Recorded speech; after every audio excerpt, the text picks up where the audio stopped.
Okay, guys, we're coming up on 11:45, so let's settle down and we'll get this thing a-rolling.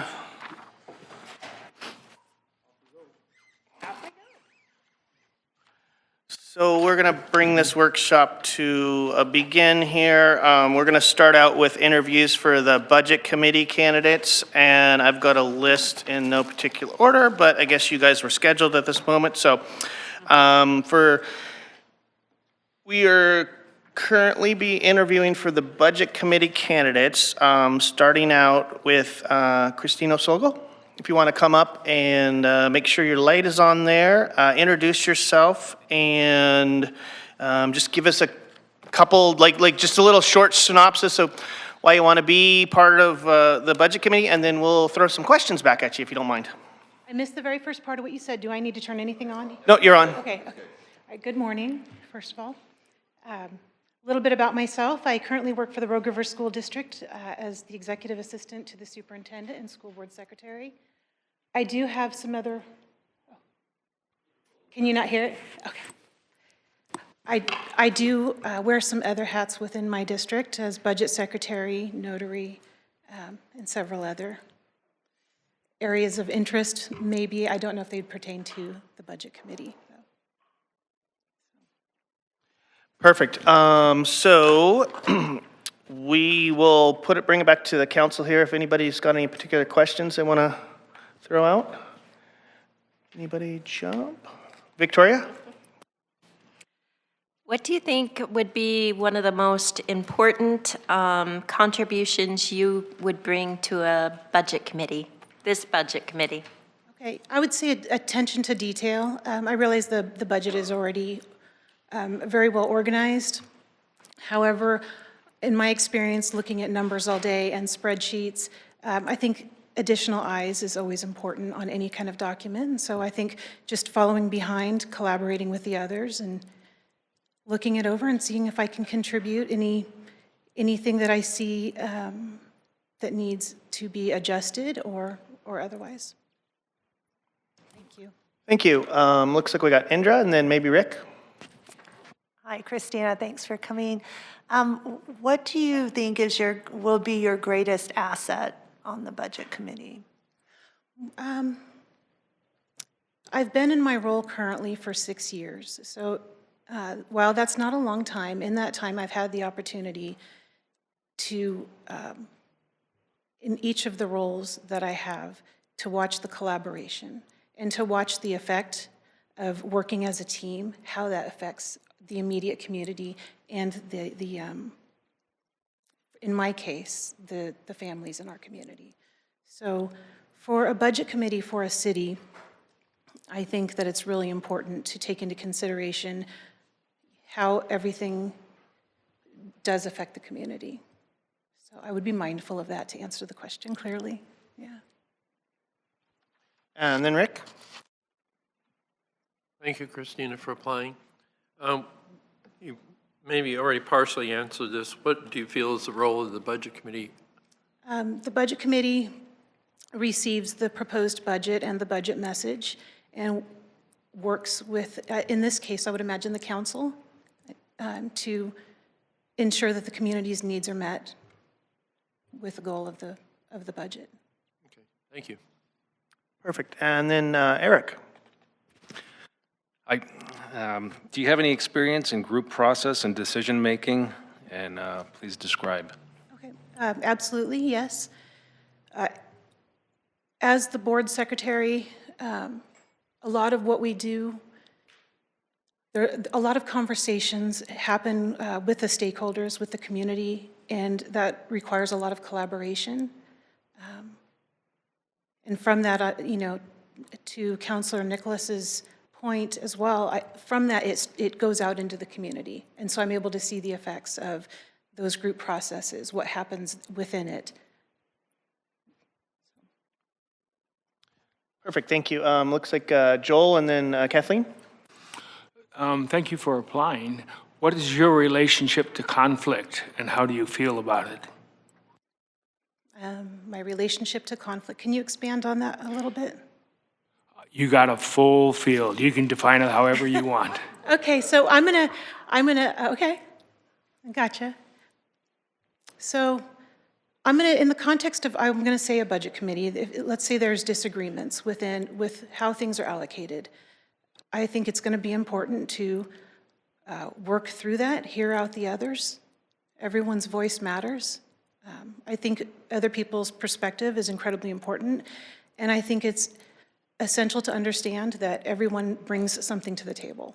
So I asked you to clarify that, but truthfully, resolving conflict, I think that's a pretty good method across the board, is to hear people out and appreciate their perspectives as well, and work through it, yeah. Kathleen? So, hi, glad you're here. The expectation of the Budget Committee members is that they do their homework and prior to the meetings by familiarizing themselves with the allocation of resources and the strategic plan. How do you feel about that expectation? I fully support that expectation. I think that's critical. You don't ever want to come into something as important as this unprepared. So if I am appointed to the committee, I do look forward to reviewing the strategic plan and the budget documents and just diving right in. Thank you. Thanks. Anybody else got questions? Victoria? So are you able to commit to the time that it will take to be on the budget committee? Yes, I am. I do see that it's on mostly Thursdays and Wednesdays. My board meetings are on Tuesdays, so there shouldn't be a conflict there. Thank you. Anybody else? Not seeing any? Okay. Thank you, Christina. You want to give us a couple parting words? Just thank you for your consideration, and I hope you all have a wonderful day. Thank you. Thank you. Okay, next up, we've got Heidi. Okay, we are a couple minutes early, so she is on her way down. If we can hang for a second, that'll be great.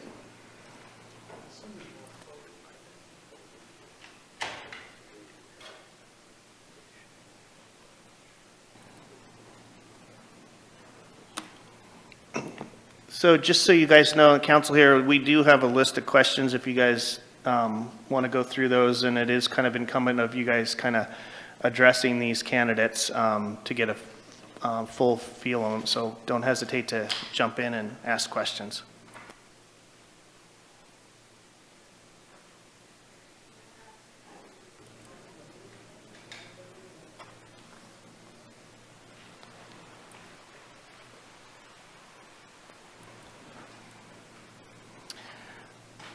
Good morning, Heidi. Step up to the podium and give us your name and just a little blip of who you are and why you want to be on the budget committee.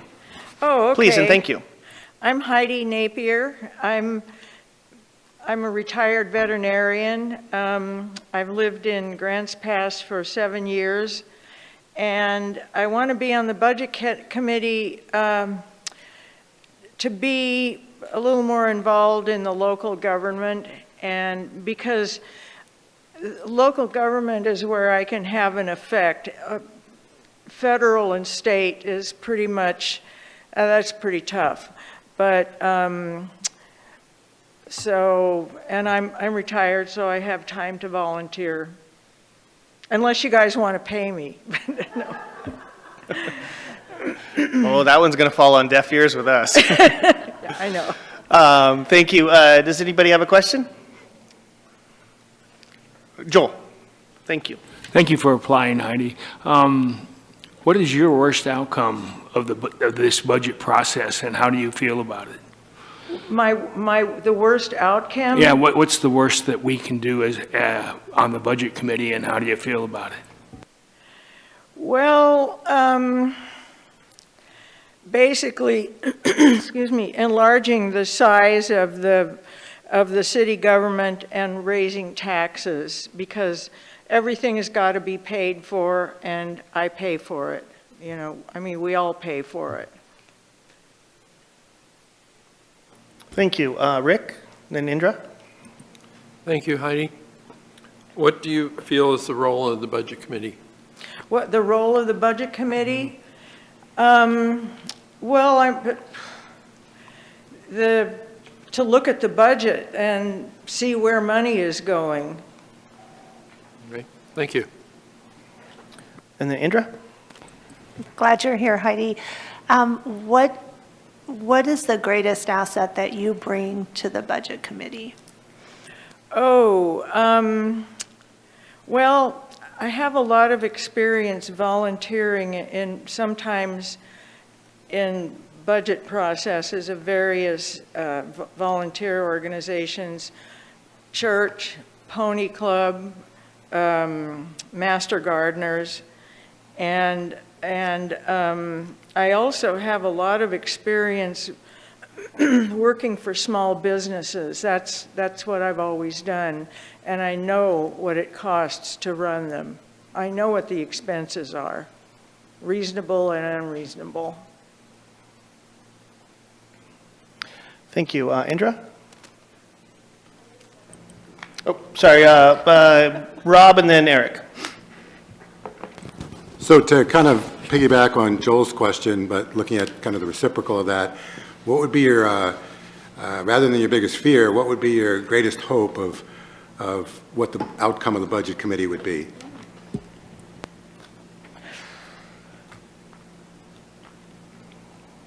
You know, I would have to look at the budget and see where the money is going and where it's coming from.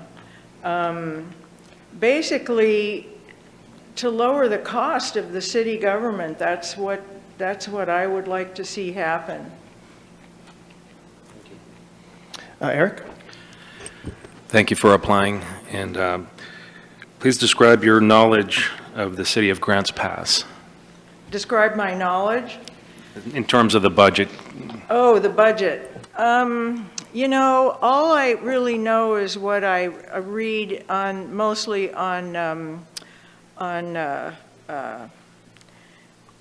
computer, and it sounds to me like there's some money being wasted. Let me put it that way. Yes. Oh, I'm sorry. Yeah, go ahead, thanks. Kathleen and then Victoria? Hi, Heidi. What is the most important financial issue facing the city, and why is it important? The most Important financial issue? I would say probably the number of employees and what they do, because that's always the most expensive part of any kind of a business, is what the employees cost. You know, that a lot of money goes into that. So that's a big one. Victoria? Hi, Heidi. Do you have experience in group processes and decision-making? And if you do, will you describe those, please? Yes, it's mostly my experience in volunteer organizations. Like I said, my daughter was in Pony Club for years, and I helped organize that. And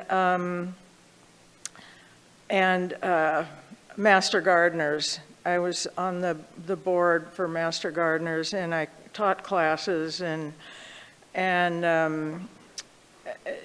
you know, that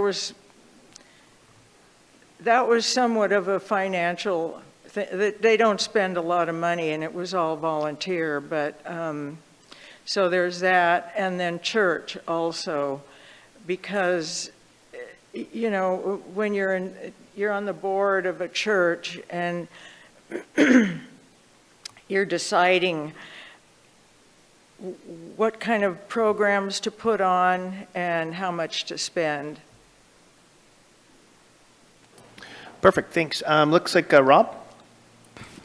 So Heidi, you just touched on briefly, I think, possibly like the elephant in the room that I'd like to hear a little more about, when you said that one of the concerns that you have is that you're concerned that money is being wasted, that somehow, you know, you've heard or you've seen or whatever about the possibility of money being wasted, and you'd like to, I guess, work on that. So in what areas have you heard or do you perceive that money is being wasted? Well, the first thing that comes to mind is supporting the homeless people and the money that's been spent on providing them services. And the other thing is the NGOs, which take money from the government, I mean federal and local.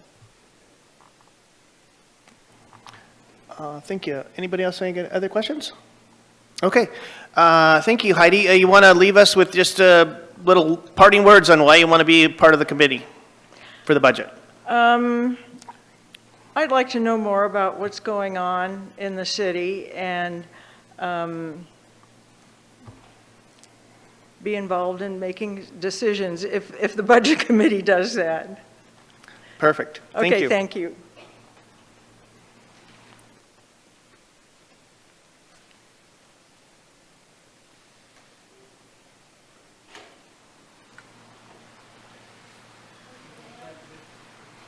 Okay, next up we got Tom Bradbeer, and he is on his way. Perfect.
Good day, Tom.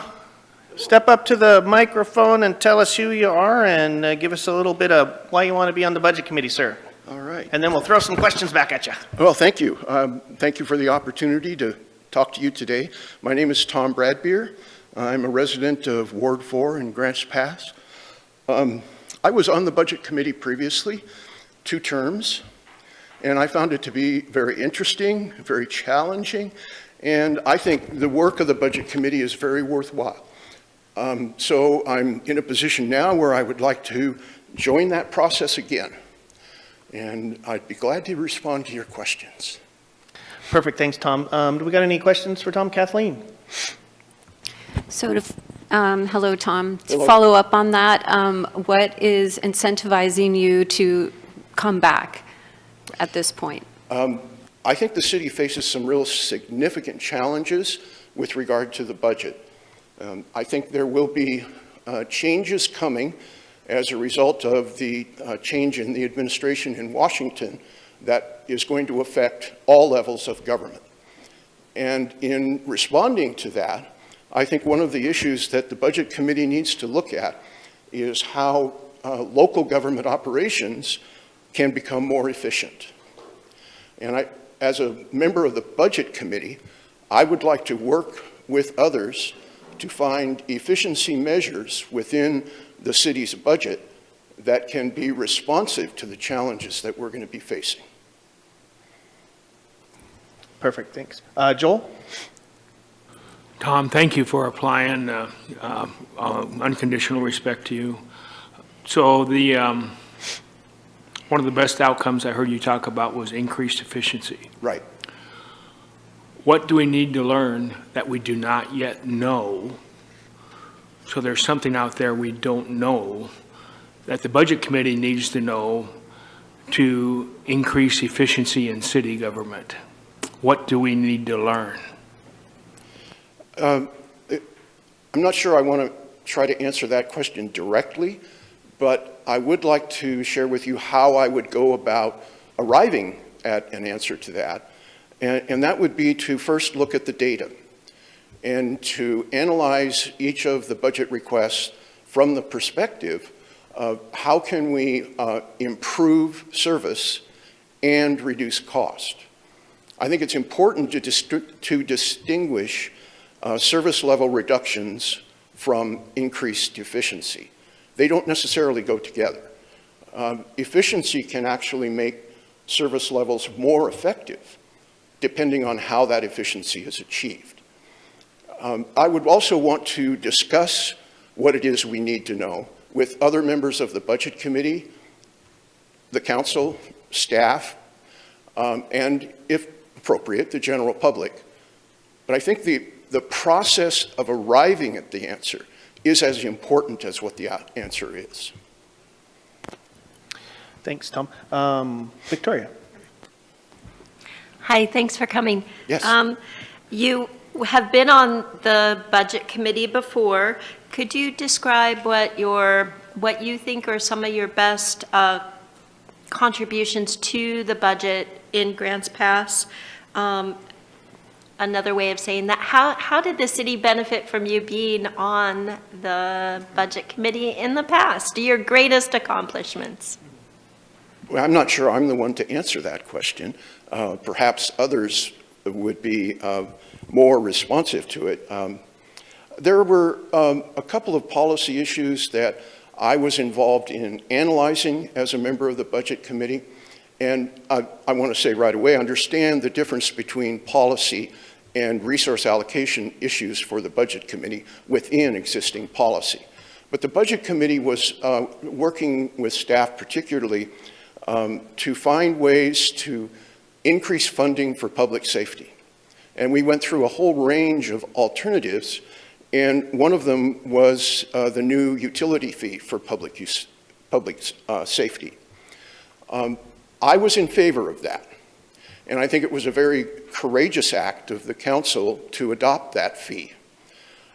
It's made a tremendous difference for public safety.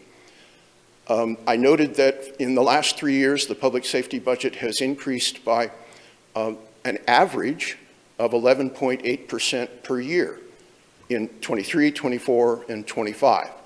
So roughly 36% increase in 3 years is a wonderful accomplishment for the council and the Budget Committee.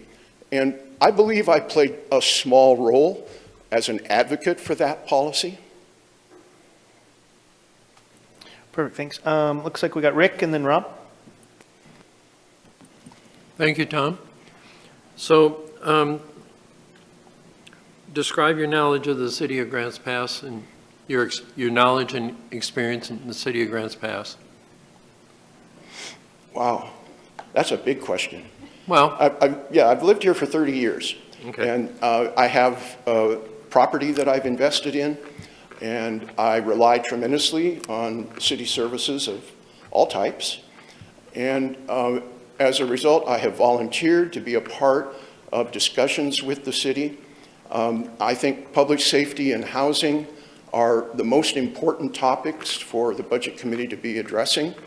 But I also think it's important to look at each of the funds in the budget, general fund, enterprise fund, the capital accounts, the urban renewal agency. These are all separate, almost silos. There is some interaction. But I think it's very important to maintain the distinction between the activities in the enterprise fund and the general fund and capital fund, and recognize that they all play an important role in the totality of service provided by the city. thank you. And then Rob. Yeah, Tom, thank you. I think that of all the applicants, I guess I saved my most valuable question, at least what's valuable to me, for you, because I think that you can probably give me some insight. So every year for however many years, 40 years or something, the Grants Pass gets some excellence in budgeting award or some such from the state. And every year our budget is supposedly balanced. But I personally actually don't believe the budget's balanced, and I'll explain why, and then I got to ask my question. So from an operational perspective, it's balanced, you know. We don't write any rubber checks to employees or providers and so forth. But, you know, until 2015, the city basically went 80 years without putting any money away for a new water treatment plant. And we basically went about 60 years without putting any money away for a new swimming pool. We've gone about 20 years without putting any money away for a new skate park. So it seems like we budget for the things we want to budget for, but in reality, every year that we're not putting money away for those different future needs, we're actually in the red. It's not a balanced budget. So what could, if you agree with that, and I, you know, you don't have to, but if you agree with that, what can we do about that? Well, a balance in the budget is required by law. The operating budget must be in balance, and in fact, the policy of the city is to have at least a 25% ending fund balance in the general fund.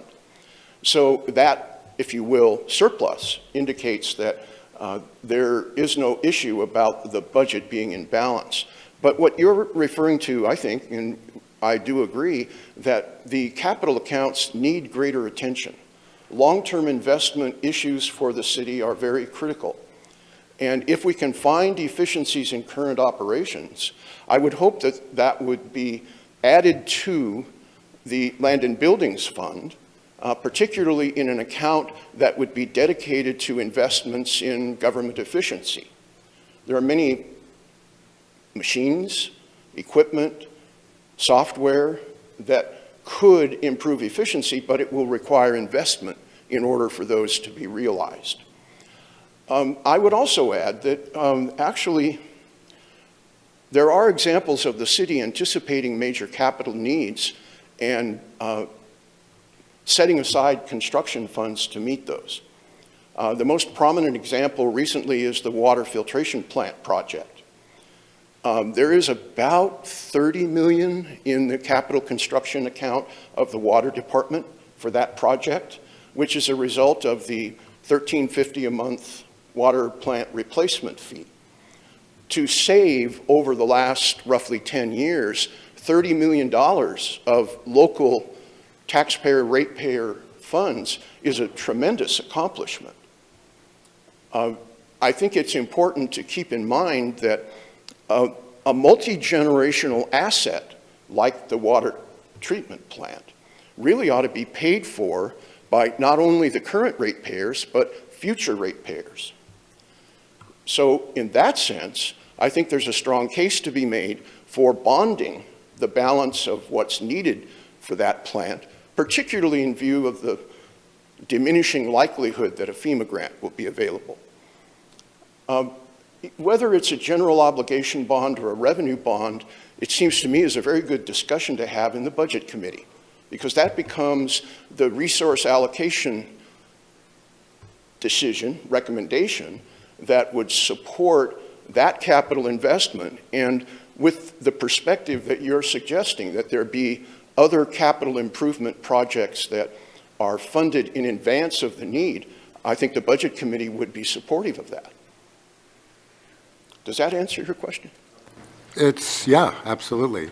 Still, there's a lot more discussion and work that has to be done, but yeah, I get it. Thank you. Yeah.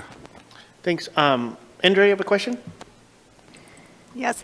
You mentioned earlier that federal and state governance is going to affect us locally. Can you name specifically the challenges you see us facing locally as far as it relates to the budget?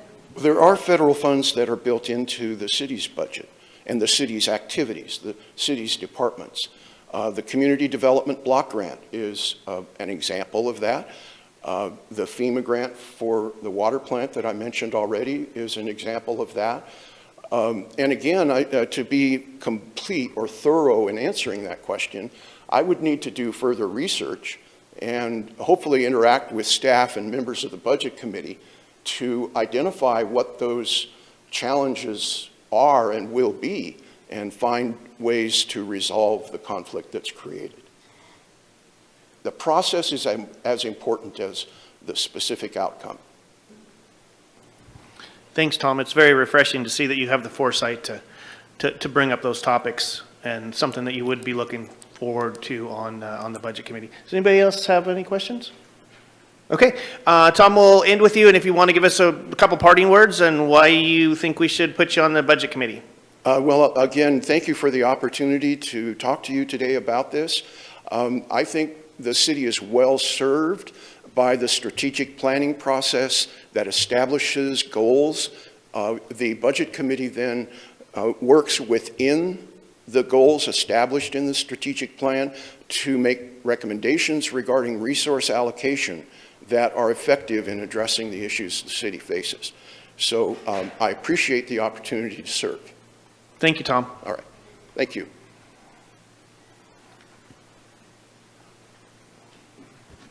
Okay, we got one last candidate to come up. Looks like he's coming up here. Edgar Pelfrey will be joining us in shortly.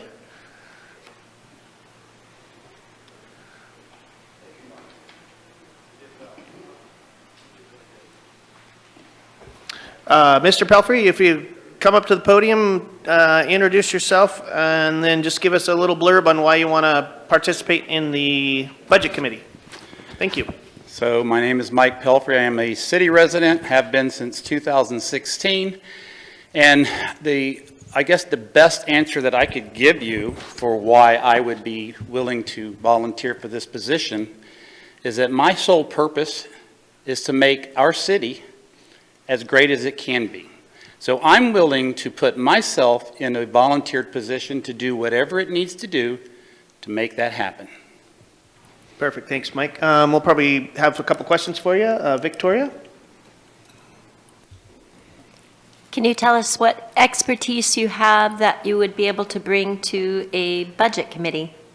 Absolutely. Well, first of all, I have been an independent financial advisor for 37 years. So literally, I've lived my life as a budget committee person, meaning that when I sit down, whether it be an individual client or a small business, and I've worked with many of those in 37 years, my number one priority is to look at their situation, evaluate their needs, but most importantly, make their position better than the way I found it.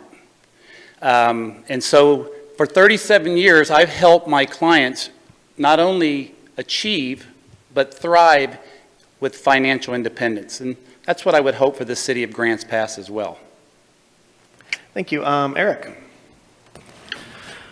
Hey, Mike, thank you for applying. What is the most important financial issue facing the city, and why is it important? What other financial issues face our city, and why are they important? Well, of course, I've never been on a city budget committee, so we won't know a lot of that until we open up the books and dig between the weeds, and we'll be able to see exactly what the city of Grants Pass is doing in regards to their budget.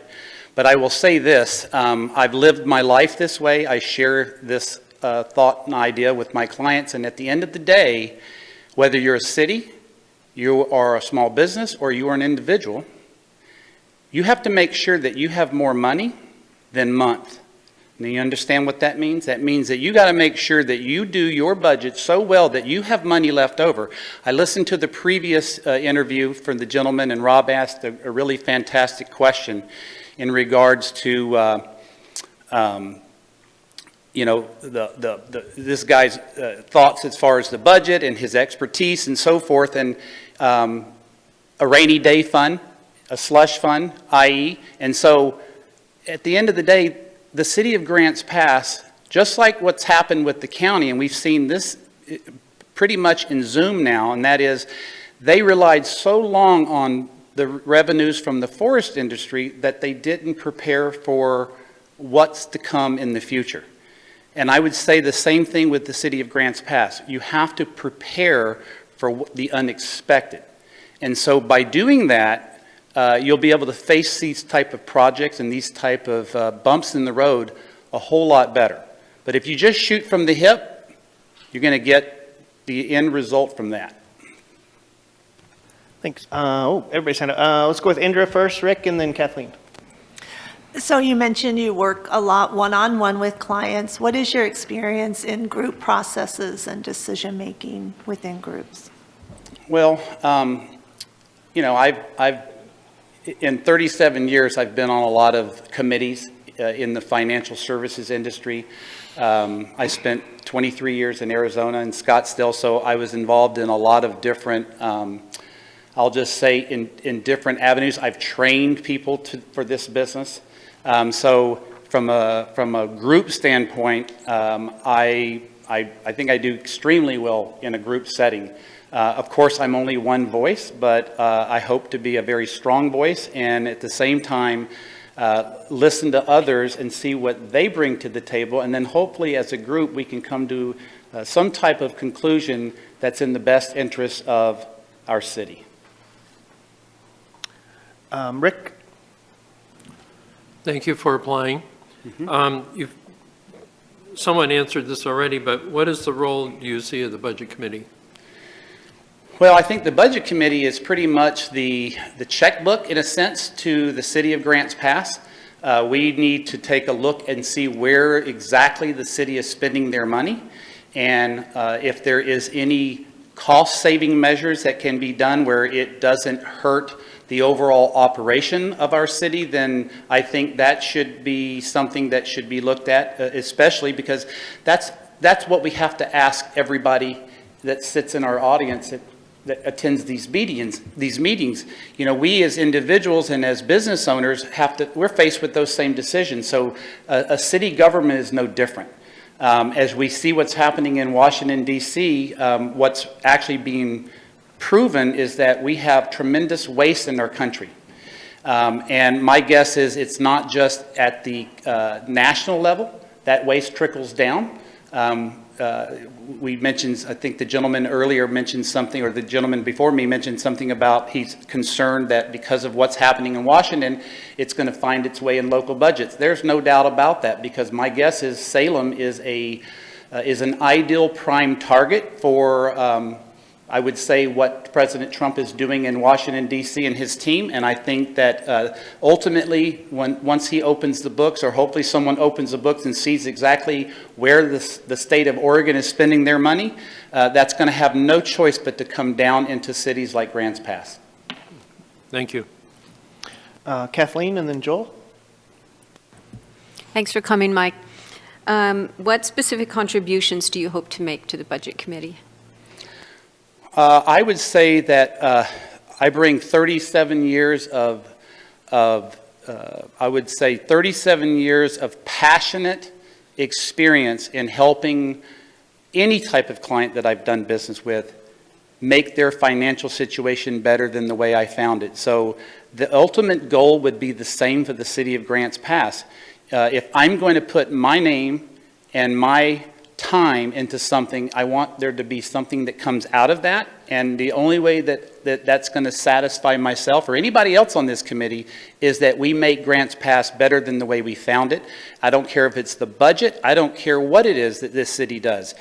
Our job, whether you're a volunteer, your job as city councilors as well, your job is to make our city the best that you can make it. And that's exactly what I'd ask for myself as a volunteer. Thanks. Joel? So Mike, and it's okay to say Mike rather than... You can call me whatever you want to call me. I'm going to call you Mike. I like Mike. Okay. So your communication style, from my perspective, is very much like a fire, very explosive, and that's okay. It communicates the thought. It's high energy. It can be intimidating at times. Not all people communicate like that. And I don't know if it's their parents or whatever. There's some people that communicate like a deep pond of water. And they sit back and they don't say much, but they're thinking. And there's other people that are like the wind, and it's just blowing here and blowing there, and they'll just tell you what they think. And then there's other people like rich dirt. And if we're not careful, the rich dirt will put out the fire, or the fire will evaporate the water, when people interact. And so with your style of communication, which isn't bad, How do you foresee that playing into effective teamwork on the Budget Committee? Well, this is going to be a very easy one. When I come to these meetings, and I have 2 minutes or 3 minutes, I hope, to be able to share the way I feel about the direction that the city of Grants Pass has gone in since I moved here. I don't care who you are. If you're happy with what you see today, then we have issues. So the difference between me working in a budget, it's no different than when I have a client that comes to my home, because I do work out of my house now, and I call the very first meeting with the client, and I look them in the eyes and I say, you know, this is a two-way street. And what I mean by that is you're going to be evaluating me as your possible financial advisor. But I get to evaluate you as whether or not you're a good fit for my practice. So what we're going to call this meeting is we're going to call this a gut feeling meeting. And so we're going to get to know each other. We're not going to talk business. We're going to just get to know each other, and I'm going to learn a little bit about you. You're going to learn a little bit about me. And then when we part ways, we both have guts. And you need to rely on yours, and I'll rely on mine. And at the end of the day, if you feel that I'm going to be the right fit for you, your gut is going to tell you that. So because I'm a passionate individual that loves my city, and I get up here and I use every 2 minutes that I possibly can, that has no difference in how I work within a budget or a committee. If I was sitting in the chairs that you're sitting in, you would see a whole different person. So I'm not saying I'm a chameleon, but I will tell you this. I've never seen a microphone that I didn't like. And I will honestly tell you that I will tell you exactly how I feel. But I'm also a professional. And that's why I've been in practice for 37 years. I've never, ever had a client leave me. What I love is there's times when I've actually fired clients. That's the best part of my job is actually being able to fire a client. Because what happens is you start out in a relationship and it may go this way, but then all of a sudden someone changes the parameters of that relationship. Well, guess what? You're no longer a good fit for my practice. So I don't mind telling someone that, you know, perhaps I'm not the right advisor for you. So I'm pretty confident that if I'm sitting in a committee behind closed doors, I'm going to be just fine talking to whoever is sitting at the table with me. Thanks, Mike. Anybody else got any last questions? Okay, perfect. Thanks, Mike. You want to give us a couple parting words on why you want to be on the Budget Committee? I started out with my beginning words, and I'm going to finish with the same words, and that is this. My job, whether it be a citizen or sitting on a committee, is to make my community the best it can be. And I will work my butt off to make sure that happens. Thank you. Thanks, Mike.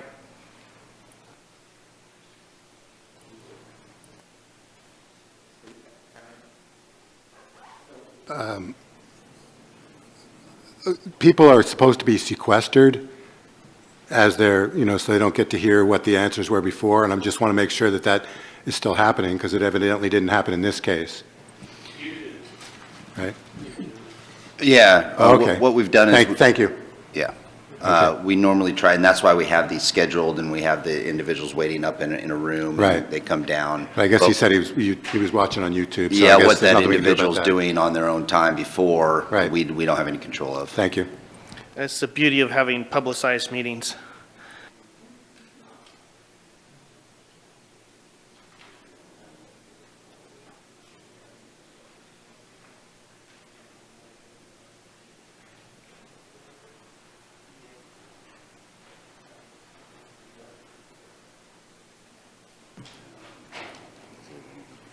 Yeah. Yeah. So we just went through, just give us 1 second. So we just went through, I just want to make a note to you guys, for the Budget Committee, there are 2 other applicants that we previously interviewed that will be on the docket for Wednesday night, along with the 4 that we just interviewed now. So that'll be a total of 6 applicants that you guys will consider on Wednesday. Just wanted to throw that out there. Yeah, for 2 positions, I believe. But yeah, just to not discredit that, those other 2, we just didn't feel that we needed to have another interview with them. So let's move on to City Council Ward 3. We have council candidates available for interview, and we're going to start with Seth. And I apologize, is it Benham? Yes. Thank you. Why don't you introduce yourself and then just give us a little blurb on why you're interested in being counselor for Ward 3. Yeah. Is this working? Cool. Yeah, my name's Seth Benham. Well, first of all, I want to thank all of you for having me up here, and I want to thank the ones that I was able to meet with over the last week, which ironically, originally it was planned to meet about Main Street Grants Pass, and then this whole opportunity arose at the same time. But yeah, a little bit about me. 29 years old. I was born and raised here in Grants Pass, Oregon, and I currently have a wife and 2 young daughters. I think I've lived in Ward 3 for probably 6 years now. I've owned my business for a little over 10 years now, so since 2014, right after I graduated high school. I own a marketing agency, and we have clients locally and nationwide, and we employ and have employed local employees as well. I think, putting my name in the hat for this position, I just want to help where I can. I've been in the community for obviously a long time, and over the last 10 years of owning my business, I've tried my best to network and get out there and do what I can.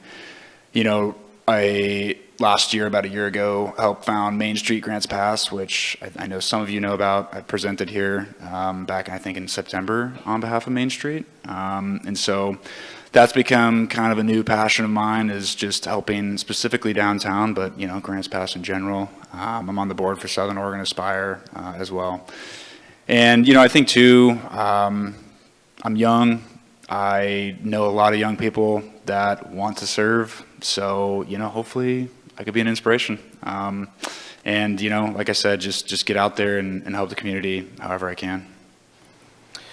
Thanks, Seth. We're going to probably hit you up with a few questions here. First, Eric. Thank you for applying and thank you for showing up. What do you see as the greatest challenge being a city councilor? Well, as being a counselor or just in general, the city, City councilor. Well, I think it's obviously going to be probably the time commitment, right? And just that dedication, which, I've got a lot going on, obviously, but I feel like, I'm just at a point in life where I'm trying to give back and trying to serve.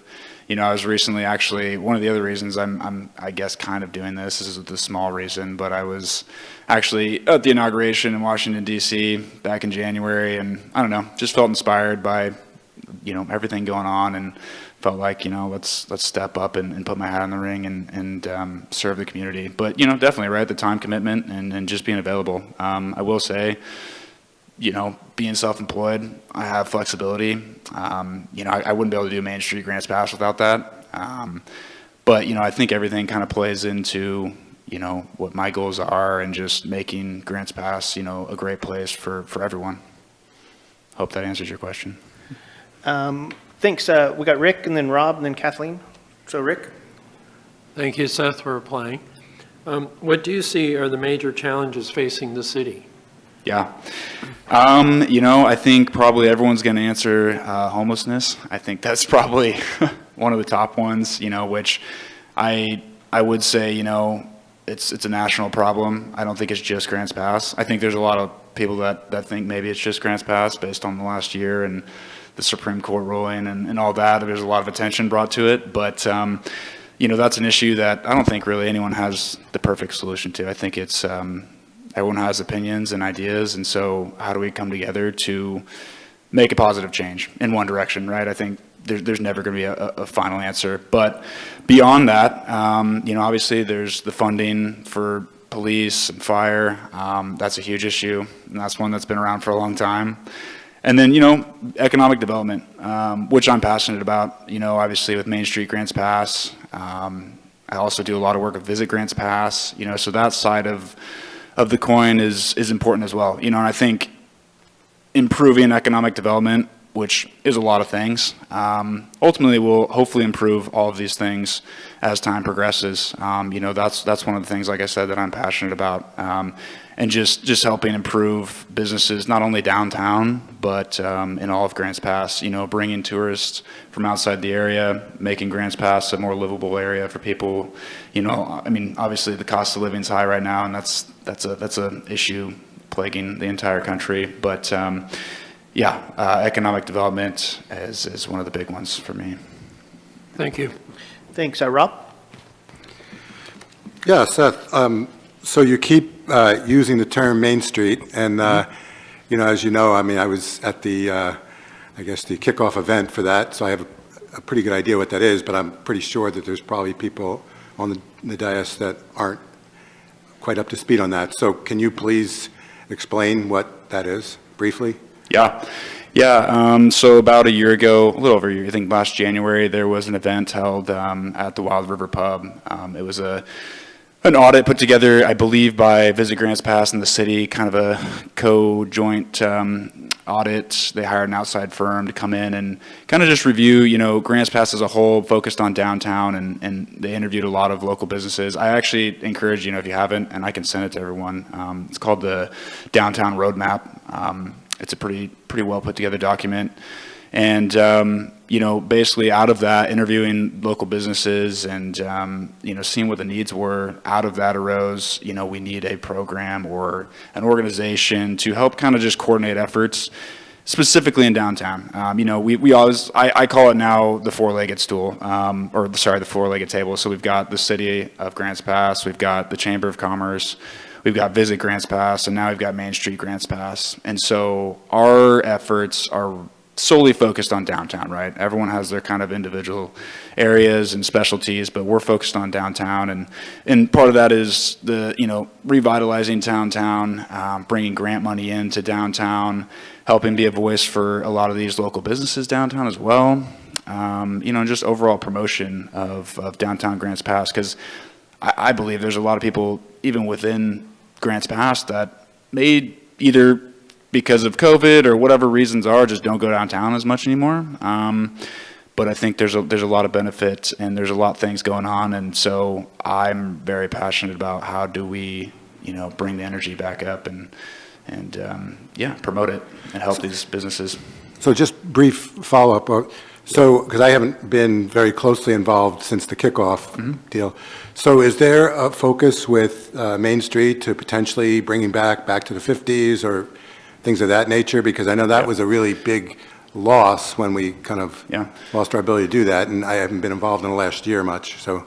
Yeah, so that's, I totally missed that point. The other huge thing of what Main Street is focused on, and also Main Street is a national organization. There's Main Street America, there's the state level, which is Oregon Main Street, and then each city can opt in to have its own. Cave Junction has a Main Street, Medford has a Main Street, there's a bunch of cities within Oregon. But another piece of that is event coordination. You know, there's talks about potentially taking over Art Along the Rogue, but the big one that we want to bring back is back to the 50s.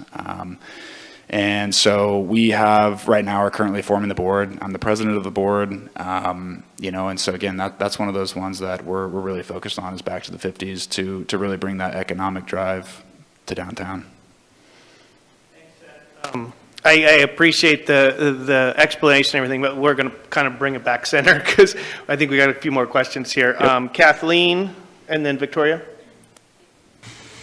Thanks for being here, Seth. Have you thought about any policies you're interested in seeing the City Council enact, repeal, or revise? Yeah, you know, I thought about this question, and I don't know, it's a hard one to answer. You know, I think I'm coming into this, I mean, you know, sure, maybe policies that I have in my personal mind, but I want to come into it with an open mind. I want to work with the current council to identify, you know, what are some of these policies that we need to focus on. Obviously, there's ones that you are all focused on right now, and so however I can come in and help, you know, push those along and make a positive change. I also think, you know, as being a council member, you know, listening to the community, and seeing what they say, and seeing what kind of policies they also want to see enacted, modified, changed. So I guess I don't have any like hard, policies right now on the top of my mind that I'm coming in saying this is what I want, but I want to work with all of you and the community as a whole to hopefully implement those. Victoria? Hi, thanks for coming in. How do you conceive of the relationship between the city council and the administration side of the city? Yeah. I think, well, half the council is new, so it's probably hard to kind of say right now how that is, but I will say from just past experience, past councils, the conversation I've had, it's always seemed positive, right? I mean, obviously there's probably times when, things are a little bit harder than others, but I think overall, based on my past experience, with counselors and just just being in Grants Pass for so long, that, the ultimate goal, right, is to create a working partnership between the city and the city council, so. Thanks. Indra and then Joel? Hi. You touched on challenges our city faces, but what do you see as the greatest challenges that specifically constituents in Ward 3 are facing? In Ward 3, I mean, I think, the homeless challenge is obviously, I guess it just depends on, which ward you're in. But I mean, I know in Ward 3, there's been times when that's come up in discussion based on, placement of various organizations, nonprofits, campsites, whatever that may be. I don't know if that's affecting currently right now, but that's definitely been one. I think overall, housing's a big one, and obviously, even in Ward 3, right, there's that need for more housing, cheaper housing, things like that. So I would say, again, but that affects the whole city. I don't know exactly, or wouldn't say there's one specific need in Ward 3. I don't think that's, not affected by everyone in the entire city. So. Thanks. Joel? Seth, I appreciate you applying, and you're a smart guy. And I say that not as a smart aleck, but intelligence. So I'm trying to phrase this question correctly. Okay, a year from now, you're appointed to council. What does success look like? And what do we need to learn to get there that we don't know now to get to that success point a year from now? Yeah. I think success is defined differently by everyone. I think, as coming on to council, right, I'm one of 8. And so I think just working together as best as we possibly can. I think my views on a lot of things probably match up with a lot of your views, but that does not mean that I'm fit for council or fit for this position just because of that. And I think, we may all have different ideas as well along the way. And I think it's about just, listening to the community as well. I want to come in and just help that cause as much as possible, stepping back and thinking through issues and problems that arise, because I'm young, I'm new to this, right? So I'm going to come in and I'm going to learn a lot. It's probably going to be like drinking through a fire hose, I'm assuming.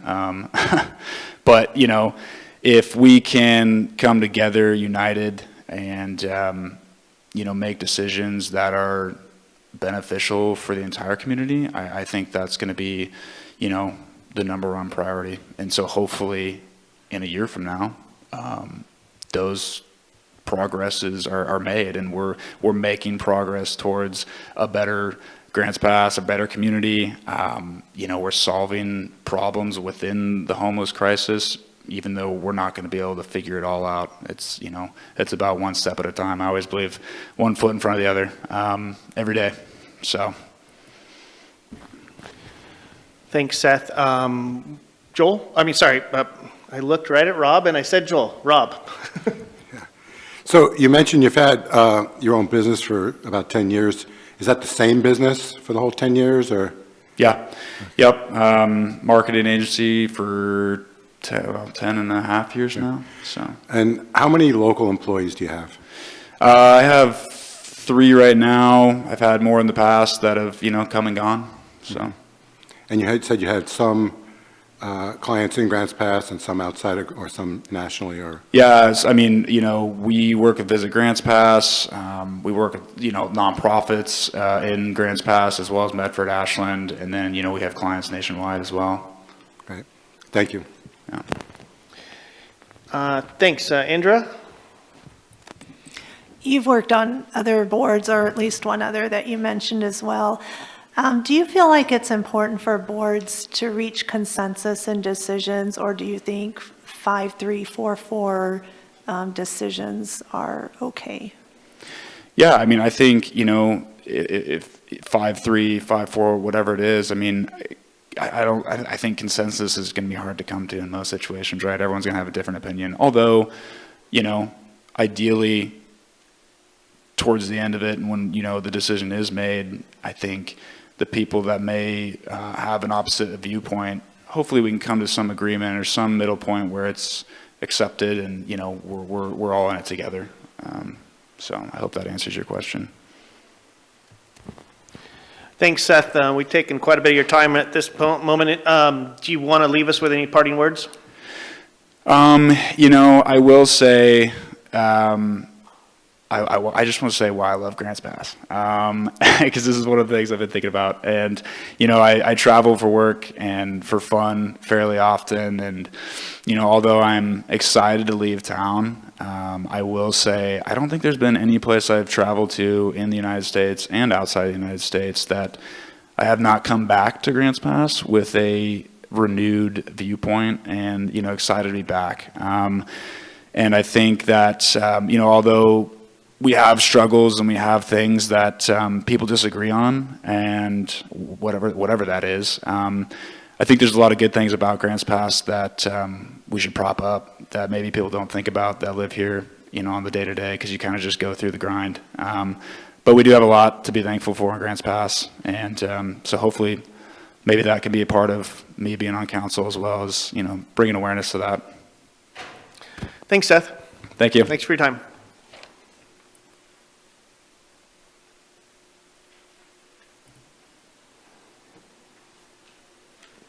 Okay, we got 3 more candidates. Looks like Brian coming up? Sorry. So Brian hasn't showed up. Mario is going to be about 15 minutes late, but I have DeWayne out here. So let's bump DeWayne up and take him next then. So DeWayne Lumpkin.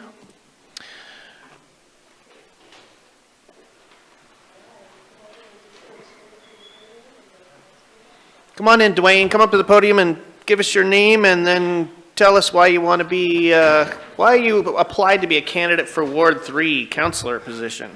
Is the button, okay, microphone's working. Should be good. Well, I've grown up in Grants Pass. My entire family lives here, has small businesses in Grants Pass. I really care about the community, and I've seen things in recent years that have caused all of us concern, and I'm hoping to find some ways to turn things around in Grants Pass. That would be my motivation for applying for the position. Perfect, thanks. We'll probably get a couple questions for you. Anybody got a question for DeWayne? Kathleen? Hi, DeWayne. Thanks Hi. for coming. How do you perceive the relationship between the city council and the administration? Well, it's my understanding that the council sets the agenda for Grants Pass, comes up with a budget, priorities, and they rely on the city administration to do the legwork and the day-to-day carrying out of that agenda. I also think the city administration, because they have much more experience than the volunteer counselors, are leaned on to provide guidance on issues and perhaps the history of that issue, and just bring them up to speed so they can make educated decisions about whatever matters before the council. Thanks. Rick, and then Victoria. Thank you for applying. What do you see as the major challenges facing the city? Well, I think economic development is the biggest issue facing Grants Pass. I don't think you can do anything else if you're not thriving economically. I think sadly, Grants Pass has become the poster child for the issue of homelessness. And I would love to find a way to set those issues aside, to deal with them in the interim until the current court case can make its way through the courts, and move on to other issues that would benefit and affect a greater percentage of Grants Pass residents. Those seem to be the two biggest issues to me: economic development and homelessness. Thanks. Victoria? Hi, DeWayne, thanks for coming. Sure. Have you thought about any policies you are interested in seeing City Council enact or repeal or revise? Sure. There are always unintended consequences to any legislation or new rules or fees that the city applies. So, one in particular I know of is there's a office building on the corner of 6th and G that has 4 stories and 1 entrance and 1 exit, but it probably has 20 offices in it. And then there's a shopping center up on Vine Street that has 8 suites with 8 entrances and 8 exits. And the business on Vine Street pays 8 times the sewer bill that the building on 6th and G pays, because that apportionment of the sewer bill is based on entrance and exits of the businesses. So, that's one specifically that I understand there might be a process to appeal that for the landowner. But if I've only heard of that one, I imagine that there are unintended consequences to other sewer bills, or people paying more than they probably should, and they don't know that they have any recourse. There's also a franchise agreement between the city and Republic Services and Grants Pass Sanitation that doesn't allow a person that hauls trash or cleans up people's properties for profit to do dump runs at the facilities, either out in Merlin or the one on Redwood Avenue. And I'm not exactly sure how that came about. Those franchise agreements have been in place since 2000, so for 25 years. And they seem to be increasing revenue to the trash services because those people are allowed to have a dumpster delivered to the property, throw everything in the dumpster and have it hauled off, but they can't haul the trash off the property to the dumps themselves.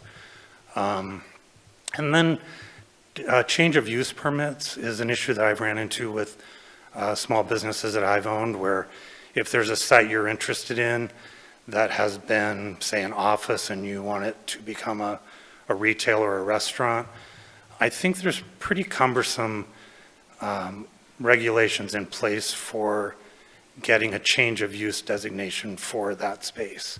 One in particular is the old City Hall that had been under control of Rogue Community College, and a parental teaching organization went in there to help parents parent better.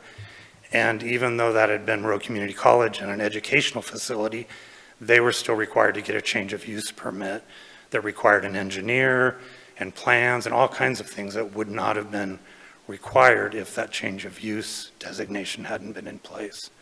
So those are 3 that I know of off the top of my head, but I would really like to take a deep dive into matters that residents bring to us as city council members, and see if there's ways to either appeal those designations, a system in place, or maybe roll them back or amend them in some way.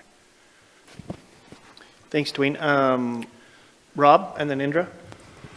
Yeah, thanks, DeWayne. I think you've touched on several things right now that I think we all intuitively know sound correct, because we kind of know that some things need to be cleaned up and changed and made a little more user-friendly. But to shift gears, let's just, a couple of hypotheticals. Let's assume that we go through the budget process, and as a city councilor, you would be part of that budget process, of course. let's assume that the city council goes into the budget hoping to find more money for public safety. And let's say we come out of the budget process without a significant release of funds or transfer of funds to be able to do fund public safety to the level that the council might feel is appropriate. So two hypotheticals. In that situation, where council wants to do more for public safety, but we haven't been able to find in the budget, where would you propose the money comes from? Well, one of my basic political philosophies is the government that governs best is a government that governs least. So if it's ever an issue of taxation to the residents or increasing the burden on the residents of Grants Pass, I think if that was part of the plan, it would most definitely have to be put to a vote. And hopefully, the city council could convey the need for increased public safety and convince the public, because I know they're reticent to increase their taxes or their fees. I don't know if part of that has been messaging in the past, but I wouldn't be comfortable sitting on the council increasing any of those things without it going to a vote of the public. And, you know, I would certainly be taking a look at the budget and seeing where cuts might take place to help fund public safety. Thanks, DeWayne. Andra? Thanks for being here, DeWayne. You touched on challenges of the city. Do you know or see any specific challenges that face the constituents in Ward 3 in particular? I have talked to people out in my ward, and I know there's a sense that there's a little bit of an inordinate number of businesses related to homelessness that are happening out in Ward 3. The on-track facility, which I think will be good for the facility for the city, is happening on Rogue River Highway. Mint is moving forward, I believe, with a low barrier or no barrier shelter next to Bimart. Options has their new building there. The Oregon recycling can position is right there on Rogue River Highway. So there just are lots of campers in the park next to Fruitdale Elementary School and Morrison Park. And I just don't know if there's, you know, if Ward 3 is seen as the redheaded stepchild of Grants Pass, and it's easy for people on this side of the river to place all those services in Ward 3. But I know the businesses, you know, in the Bimart area, in the South Y, somebody just spent a lot of money redoing the building in the South Y, and I know they haven't had any luck getting a tenant for that newly renovated space. So I would just look at other parts of the city to potentially place those services, not have such a great amalgamation of them in that area that it becomes the logical choice to just pile more and more in Ward 3. Thanks. Looks like Eric, you got a question? Thank you for coming. What do you see as your greatest challenge being a city councilor? I imagine that would be taking direction from my constituents in Ward 3 and kind of towing the line as far as my political philosophy of less government is best government. I think when you get in a position like city council, you can be convinced that there are other options or be misdirected into concerns from people in possibly another ward. And I just would really hope to focus on Ward 3 and the problems there. I mean, I think that's why there's 2 councilors from each ward, so we end up with a balanced representation in the city of Grants Pass for residents. Thanks. Anybody else got any questions? All right. I had a clarifying question. It sounds like you're very embedded, if not invested, in the community. So how long have you been in our community?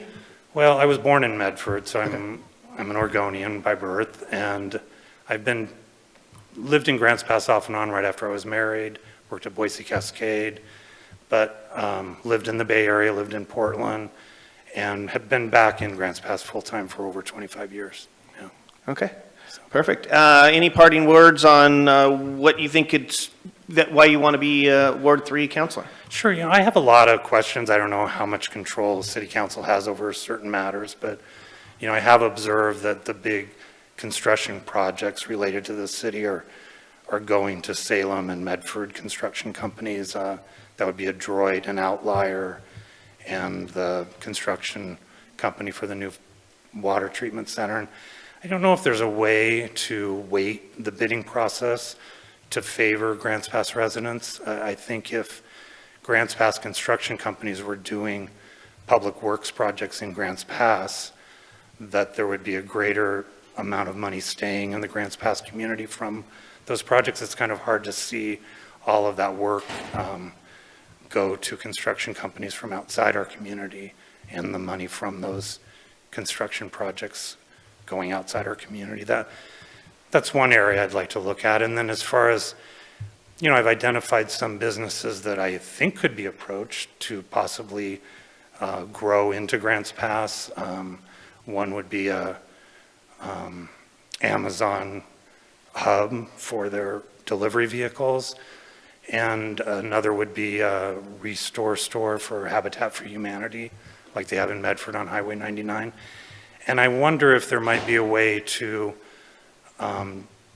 put a portal on the city website that showed commercial and industrial properties for lease, and kind of served as a conduit between property owners in Grants Pass and businesses from outside the area that might be interested in locating their businesses or growing their businesses into Grants Pass. So I think it would take me a little time to know exactly what power the city council would have to enact some of those things, but I'd like to think outside the box. And I noticed Ashland was just named one of the top cities in the country for film, and I don't know if Grants Pass has any contacts with the film industry or could develop that kind of business coming to Grants Pass.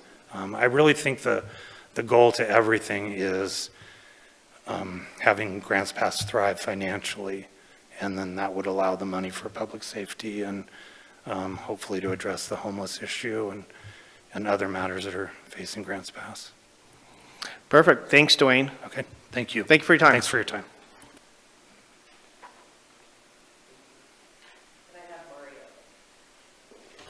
Okay, next candidate up is Mario is coming up. Come on up to the podium and give us your name, and then give us a little bit of, just a quick blip on why you want to become counselor for Ward 3, and then we'll throw some questions back at you. Oh, sure thing. I actually didn't want to become counselor for Ward 3, but I'm happy to help, and all of these wonderful folks here, or at least most of them I've already met with, and look forward to working with you all together in a way that can improve our city. Perfect, thanks. Anybody got questions? Rob? Yeah, thanks for coming. Since I wasn't one of the ones that was invited to meet you, I guess I was looking at your application, and since it was basically blank or completely blank, I had to look at your resume. Oh, wonderful. So, and I have a couple of questions, or a few questions about the resume. So I didn't know, starting at the top of it, district sales manager for that company, Pinnacle. Mm-hmm. And I looked at your resume, and it said you started there in 2008, and then I Googled Pinnacle because I didn't really know what they did. Uh-huh. And I'm not sure, is that 2008 year correct? Because when I Googled Pinnacle, it said that they started in 2011. The company didn't exist till 2011 when I Googled them. You probably Googled the wrong company. Pinnacle I may have. What does Pinnacle do that you work for? Yeah, they were purchased by Golden Gate Capital in 2009, so you definitely Googled the wrong company. Okay, so the Pinnacle that you work for, what do you do? What did I do there? I ran sales teams.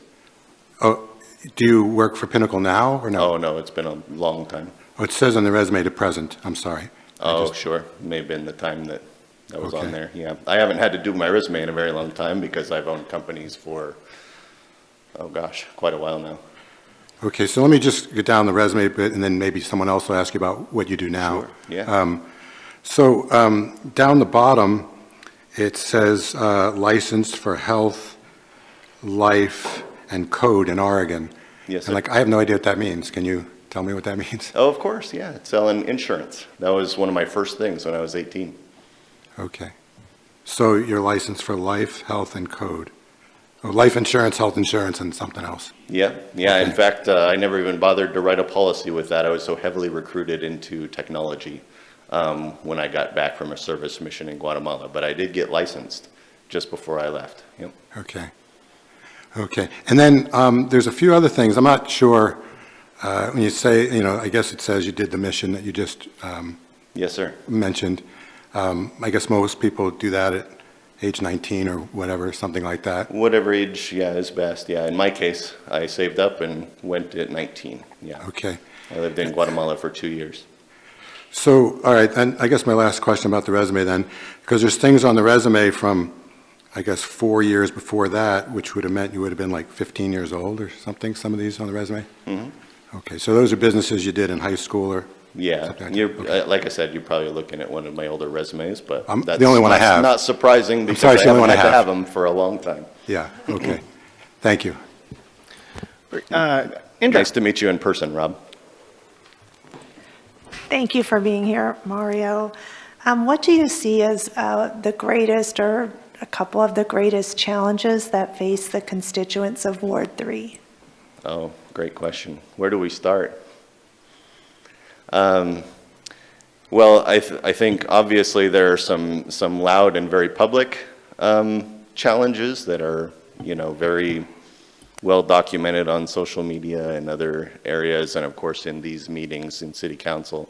But then I think there are some underlying concerns that we need to get back to, our roots of what the city actually does and focuses on, right? And that would be our infrastructure, our fire and police, right? Our economic development. There are a lot of things that we can do for the citizens and the businesses of this city that I think that everybody here in the past has made good efforts to do. And I wouldn't say that I'm going to be any better necessarily at doing those kinds of things. What I can say is I have a lot of experience with financial statements and with the way businesses are run and the way organizations are run. And that serves me in a way that hopefully we can help together in, taking what the citizens actually need and what the business owners of the city actually need and try to put all that into a, some kind of action plan that can significantly help us. Thanks. And you're not Councilor Nicholas, right? Are you Indra? I haven't met. Okay, wonderful. Look forward to meeting you in person. Yeah. Victoria's got a question for you. Hi, Mario. Thanks for coming in. Why are you interested in serving on the city council? I'm really not. As I said before, I've had a few people ask me to help, and the more I look at it, the more I'm like, well, if nobody else is available to do that, I'd love to help. I'm very busy. I'm a dad. I'm a husband. I'm a business owner, multiple businesses, and now real estate and things like that. So I have a lot on my plate, and we serve a lot locally already. But if I can't help it, it would be my pleasure to do so. Thanks. Joel. Thank you for applying, Mario. Hi, Joel. Yeah, it's my pleasure. Yeah. So I got to phrase this question right, so I don't have to. You can answer any question you want, okay? I'm just going to give you a question to expound on. Okay. Okay. What is your relationship to conflict generated by 4 different things? A power struggle, change, somebody's different than you, been raised different or whatever. And then the last conflict would be based upon some scarcity. We don't think we have enough money or time to do that. What is your relationship to these conflicts and how do you feel about it? Wow. Joel goes right in there, doesn't he? How much time do you want me to take, Joel? Okay, you got it. Wonderful. Oh, gosh. Well, I personally don't feel I handle conflict well, but I've experienced a lot of it, so I'll tell you what I've done then. So I try to look at everybody's best interests before my own, and think what's best for them. And I feel like if we truly care about our neighbors and our friends and the business owners around us and the folks here at City Council and the city manager and all of the folks involved in our specific conflicts, then we can perhaps listen to understand before we speak to be understood, right? And I know your question was very broad, and I might be going somewhere completely different from where you're thinking, but I mean, I think that if we maintain our lives and our relationships with sound principles, then a lot of those conflicts just come from misunderstandings. And sometimes we just won't see eye to eye on everything, but we can agree to at least be respectful and communicate and move forward in a way that tries to serve the best that everybody needs around us. Perfect, thanks. Rick and then Eric. Thank you, Mario. What do you see the major challenges facing the city? A great question, yeah. So again, I think our fiscal responsibility is paramount, perhaps not number one, but the reality is that we can't serve the people around us without sound fiscal responsibility and sound business development principles.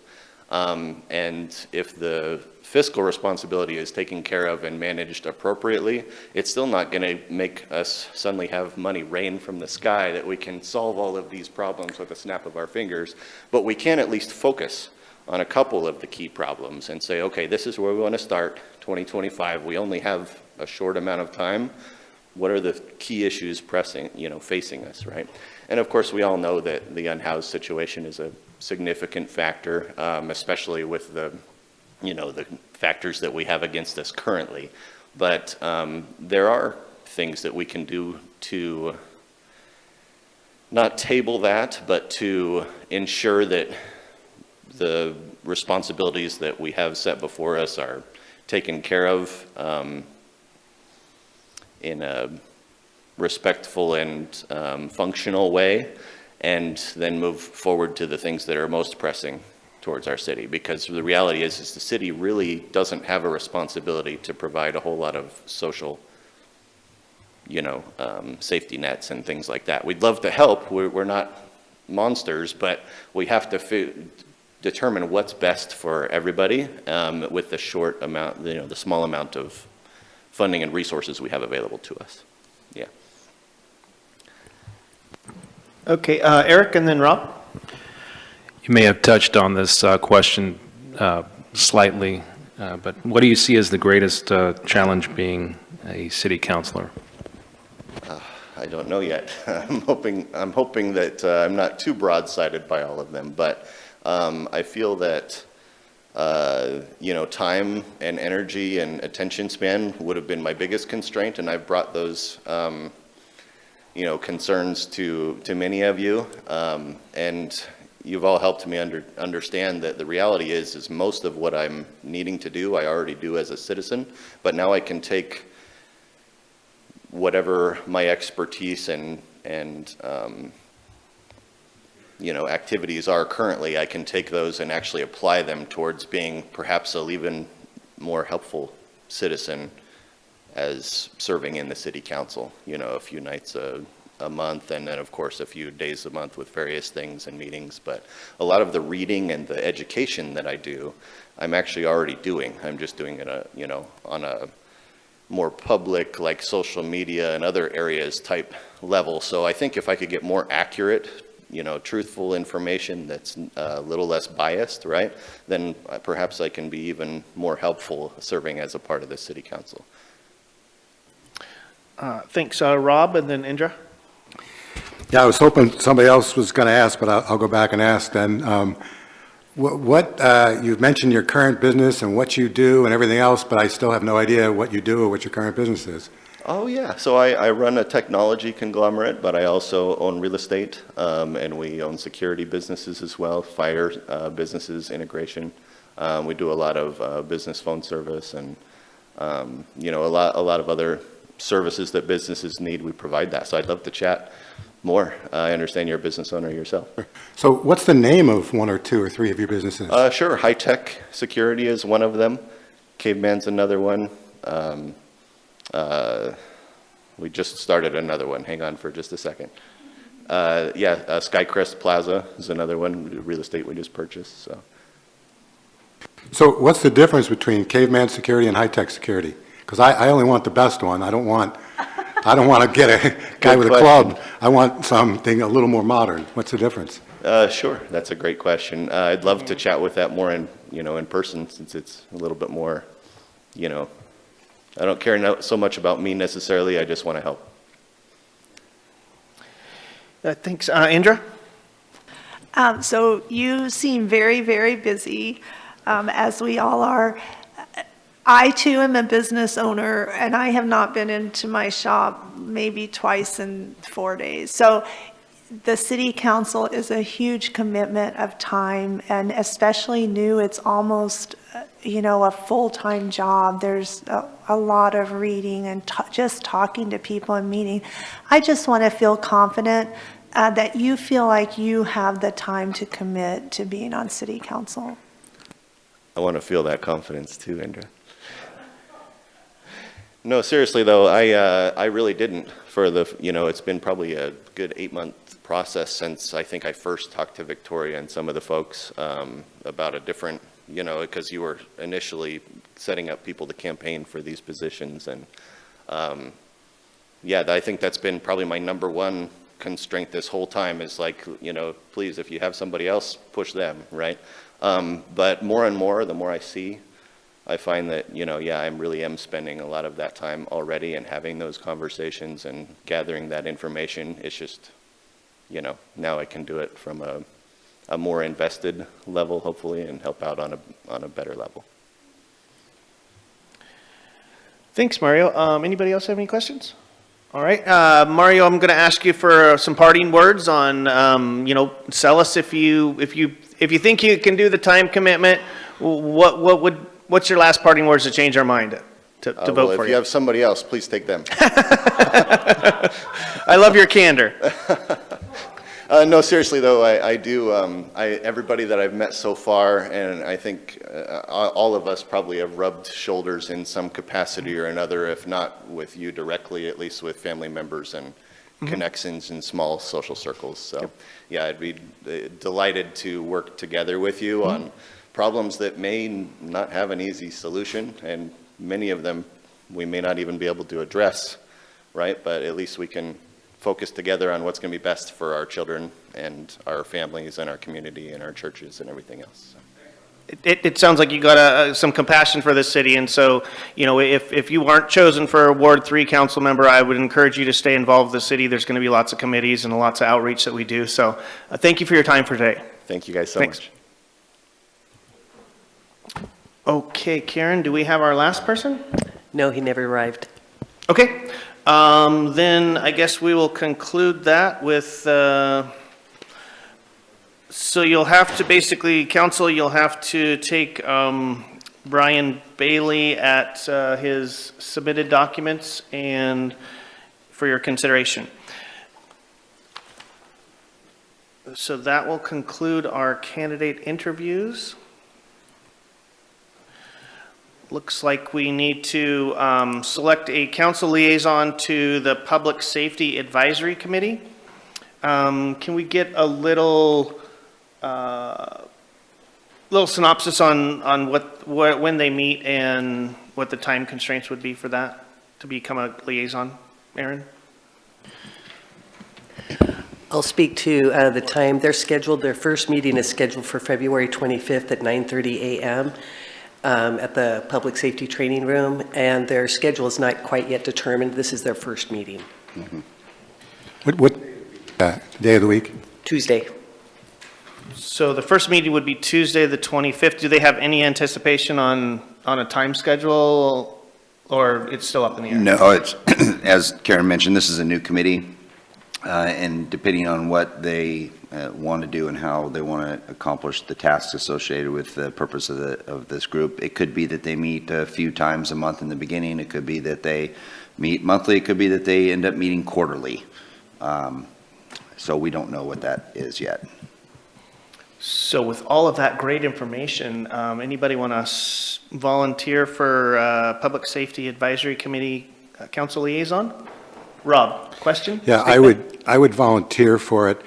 If somehow it turned into a weekly thing, I might have to give it up, but at once or twice a month, I'd be happy to do it. Okay, Rob has shown some interest. Anybody else? Rick? I'd be happy to volunteer, and also I could see it be a shared position, that if there are a lot of meetings, one person could go to one and the other person could go to the other. Okay, Eric? Same as what Rick just said, but my time is, obviously, like everybody else, is pretty valuable with a full-time job, so I'll have to consider, same thing what Rob was saying, if it turns into a monthly thing or a weekly thing, that might be too much. So out of you guys, who can commit to the 25th? Well, Rob? I can commit to the 25th, but if other people feel strongly that they want to do it, I'm okay letting them do it. But Are we, that's Aaron, fine. are we at one liaison? I think it's important that we stick with one liaison. That's the way it's written, and it's likely that it'll be on a monthly basis, that they'll be meeting, if not quarterly. We have really no advisory committee that meets weekly or every other week. It's primarily. I just wanted to make sure that there was going to be somebody doing it, but I'm happy to have somebody else on the council that I trust do it. That's fine. So if we go on the premise of you can make the 25th, then it would be a monthly basis. Is that, who wants to raise their hand for that? Eric? Rick? Okay. Now, if Rob and Rick are okay with that, we'll give it to Eric. Okay. And if the time constraints come as it unfolds, it's a little bit different. We can revisit this topic and have another conversation. All right. So Eric Schloegl will be for council liaison for the Public Safety Advisory Can we Committee. go ahead and get a motion approving Eric as the liaison for? Sure. Can we get a motion on that? Indra? I motion to approve Eric for the liaison for the Public Safety Advisory Committee. Looks like we got Joel as a second. All right. Just go through a roll call vote. Rob? Yes. Indra? Yes. Rick? Yes. Eric? Yes. Yeah, there you go. Kathleen? Joel? Victoria? Yes. Thank you.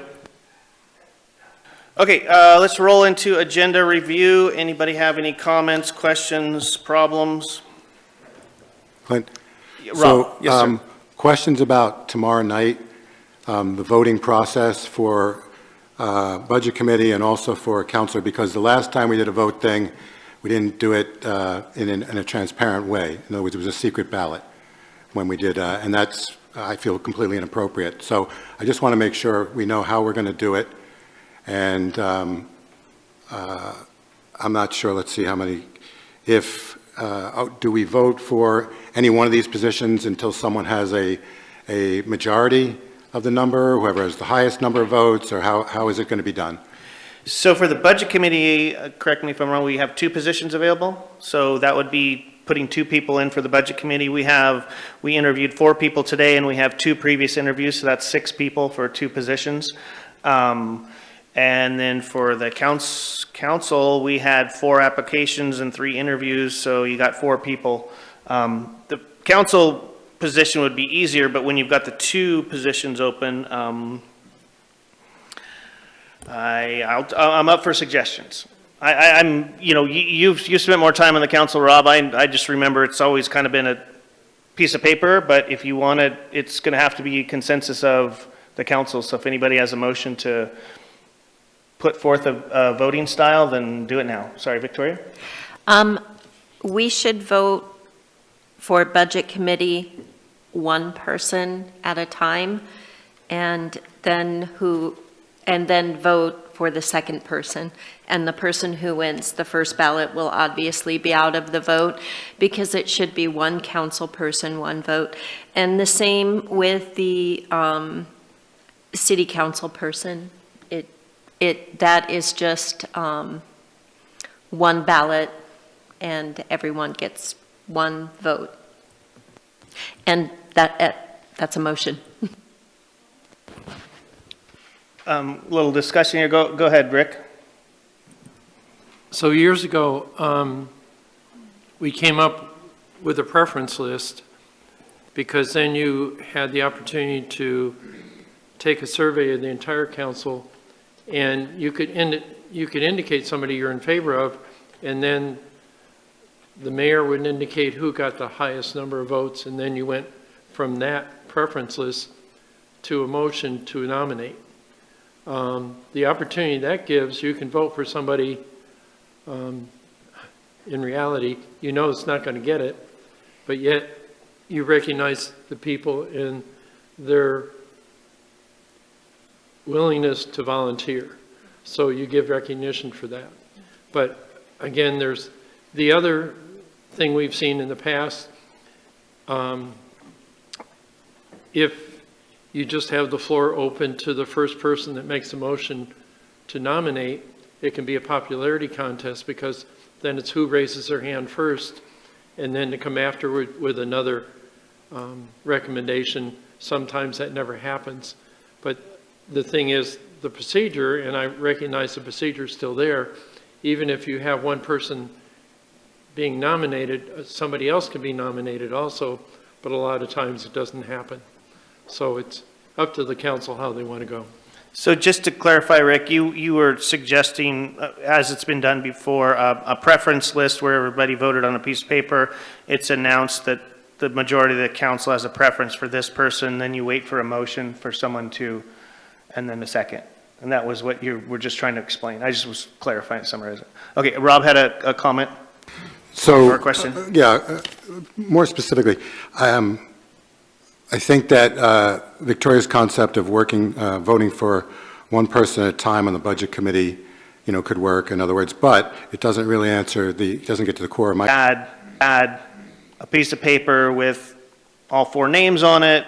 There's a tally of a preference list, and then somebody would make a motion to nominate XYZ for council member, and then that's voted on. So it's kind of, I look at it like it kind of simplifies it down, and there's transparency, because the end roll call vote is the transparent vote. Is that how you wanted to explain it, Rick? Okay. Does that make sense, Rob? And then Aaron's got to add here, and then Victoria. I think one of the things that Councilor Pell was talking about is with the preference poll, do we make note of who said what for preference? So when it comes in, does the mayor state, Councilor Pell has preference for this person, Councilor Riker has preference for this person, etc. And then you have a total tally of the preferences. Then it's up to council to bring it, like the mayor was saying, that's just a preference, that's not a vote. And the mayor could say, hey, we've got a tie, we've got 3-3, so I'm looking for a motion on the table for your preference.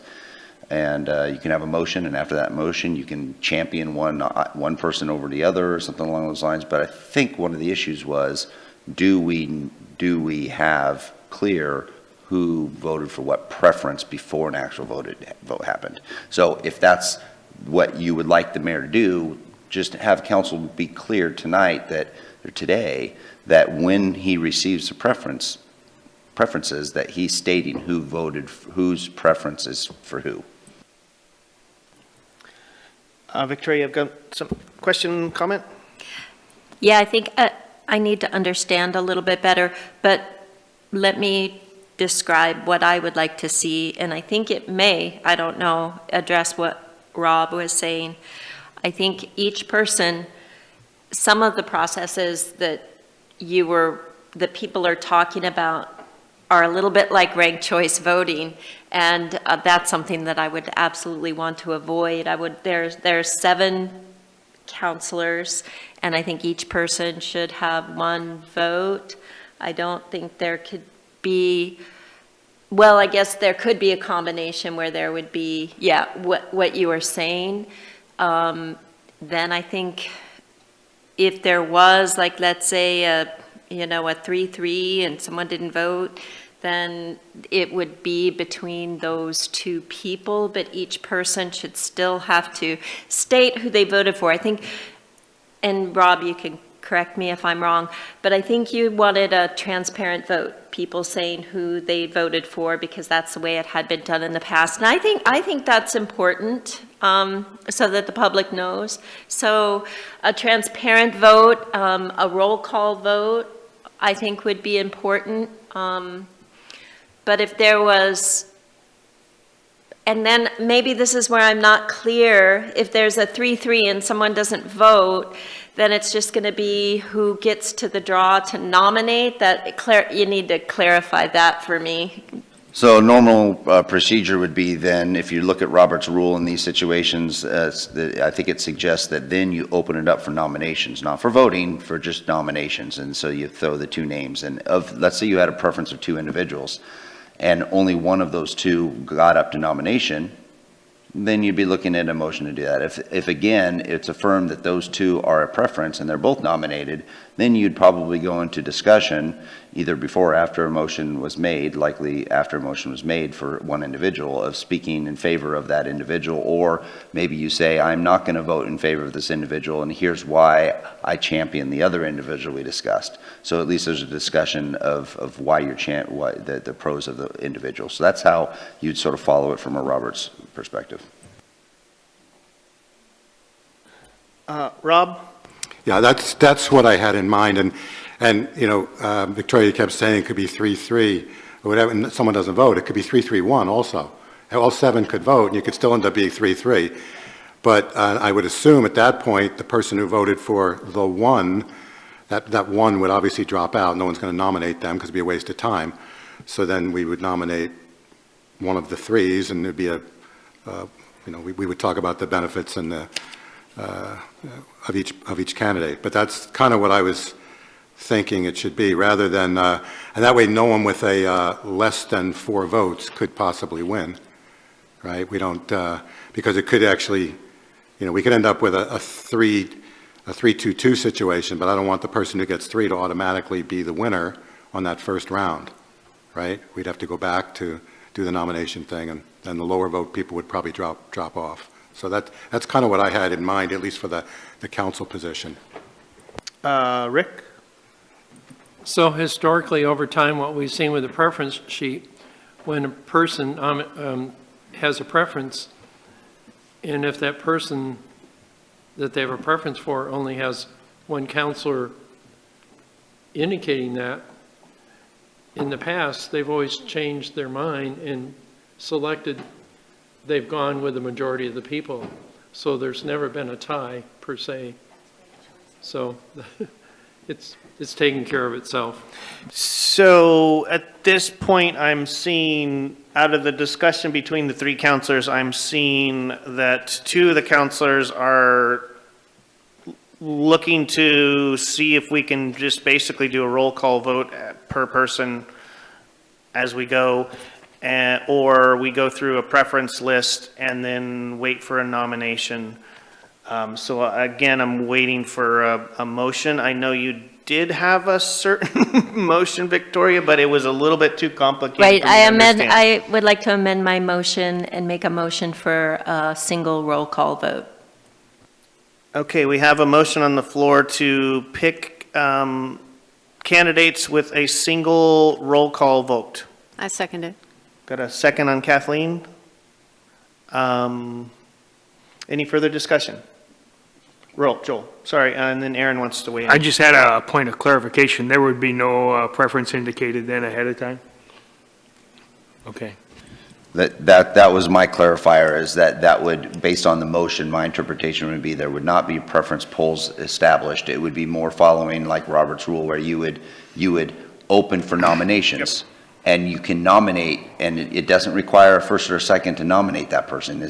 Council can nominate, so you may have 1 or 5 people nominated, and then you discuss the strengths of those 5, and then you go into a motion and you vote on it, something along those lines. So you open it up for nominations, and there's an open nomination. You might only get 1, or you might get 2 or 3, and then you have to figure out who you're going to, or someone will need to make a motion on one of those nominations. So the way I understand Victoria's motion, that we would not be doing that.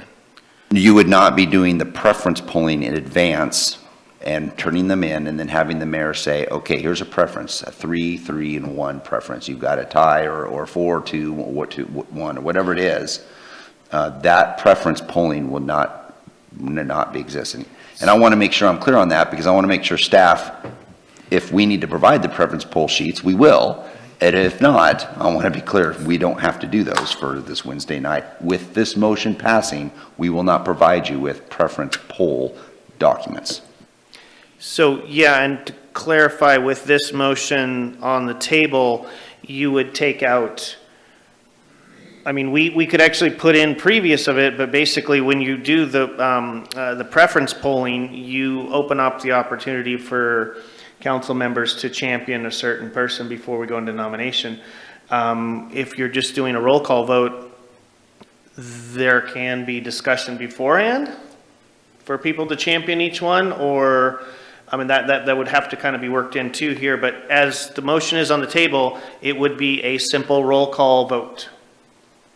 Victoria? And I think that between the interviews and our own, at home, just looking at further at the information we've been given, that we can come with our individual clear vote. I just think that's more in keeping with 1 person, 1 vote, and it's less complicated. And so that's why I prefer it, among many other reasons. Okay, we're still in the middle of discussion, so Rob and then Indra. Okay, I'm still not sure if I understand, and I'm sorry to be dense here, but so we would take we'll say the simpler way, maybe Victoria's plan might be the simpler way. Anyone could nominate anyone. We could have 2 or 3 nominations. There would be no nominations with the motion on the floor. So basically it's the first person that nominates. Victoria keeps shaking her head. No, I don't. There's no nomination. What's on? And I'm sorry to interrupt you, but Okay, basically, what the motion on the floor is I will go through and read the first person, the Right. first candidate, and have a roll call vote, Okay. and that will be tallied. We'll go through the next person and have a roll And if call vote. that and that will person be gets tallied. 4 votes, it's over? Or how does that work? Each counselor gets 1 vote. But I'm saying if the tally on that 4, then it's over. Then So that if person is you one. go candidate 1 through 4, if candidate 1 is put up and that person gets 1 vote, candidate 2 gets 3 votes, candidate 4 gets so-and-so, whoever gets the most votes is going to win. But even that gets back to my point before. Someone could then win with less than majority vote if it was 3-3-1. This is why, and I'm not trying to be difficult. I'm just, Victoria's shaking her head, no, you kind of think that's the way it should be, so I'm just trying to be clear on what we're all agreeing to. I don't think the math would work out that way, because 3-3-1. everybody gets 1 vote. But 3-3-1 is 7. We have 7 people. So it could be 3-3-1. There could be a tie. Well, then basically, if it's 3-3-1, then yeah, okay, Rob, I apologize. I do see Okay. the clarity in what you're saying now. So I guess that brings it back to you, Victoria. So if you had a tie where Rob is explaining it, and I'm the dense one here because he had to beat it in my head a little bit, which is, I thank you very much. So if we end up with 2 3s, do you bring those 2 people back? And If we have a ballot with all candidates on it, and our name is on it, so you can do the roll call, so it's the transparent vote, I think, well, I guess it is possible. So in the event that it would happen, that there would be, you only get to vote for 1 person. So, and there are 7 of us. I guess the math is possible where, right. And so then I guess we would have to go to the nomination process after that. But I think the 1 person, 1 vote would have to be the first option, and then we would have to move to the parliamentary procedure of nominations in case one person wasn't the clear winner with one person, one vote. But I would want to start, my motion is, we have all candidates on one ballot, and we all vote for one person. Okay, I'm going to clarify this again. That still doesn't solve our problem. What? That still doesn't solve the problem. Yeah, Just do the basic arithmetic, because you could still end up with 3-2-2. Correct. And then no one's got a majority. Exactly. So the winner, the highest vote getter, would we actually have a city councilor where a minority of us want that person? That's the issue now, if it was 3-2-2. As I'm clarifying, am I wrong here? As per charter, you councilors vote, there's 7 councilors, and if you got a 3-3-1, then I would break the tie. Again, my question is, could someone win with a minority vote? Could we have a minority vote winner win? If there was 3-2-2, there's no tie, but no one has gotten a majority. And I don't think that we should be nominating someone or electing someone for a city council seat with a minority. And it could be that, the way you two have just described it. I'm not following, I need clarity, I'm not following this process that was just discussed here. And so really the way Robert sort of follows it is the mayor opens the floor for nominations. Any nominations? The nominations go through. Okay, we get 2 or 3 names for nominations. He asks again, any further nominations? Hearing no further nominations, I close the floor to further nominations. Now you have 3 candidates that you're looking at. So then you champion those 3 candidates. Someone can make a motion on those 3 candidates. I motion that we appoint Mr. Smith to the Budget Committee. And if they pass, they pass, after you've had a discussion of the pros and cons. And that's how it's done, sort of Robert's rule. That's the simple way. This other part, I was concerned, I think Councilor Pell was concerned about the numbers and stuff. You don't have that issue with just following that type of process. And what I can do is, if that's the way you want to do that, I'll make sure it's very clear. I'll provide you with a little, by email, I'll provide you with a little sample of what that would look like in email today before you have to go into the meeting Wednesday to go through this process. And I think a way I understand that, Aaron, too, is that it basically, it's at the discretion of council to appoint either a committee or a councilor.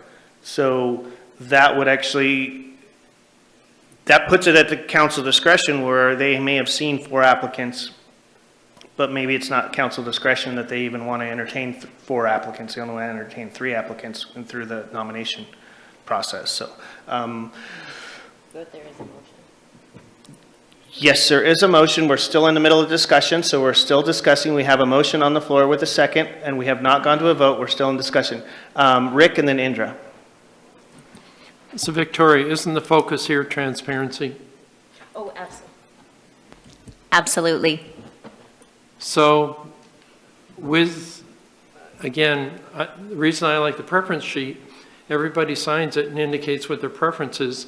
And if you want to know, and it's public information, the mayor can read each person who they preferred, and say which counselor preferred which candidate. You go through that whole list, and then after that whole list, you're looking for the person that probably had the highest preference among the whole council members to have a motion follow that. So I don't know. Okay. The reason why I don't necessarily like that is what you mentioned. The person has often changed their vote to the top getter, and that describes ranked choice voting, and and that is essentially what ranked choice voting is. So I wouldn't prefer that, but the motion on the table, it would work.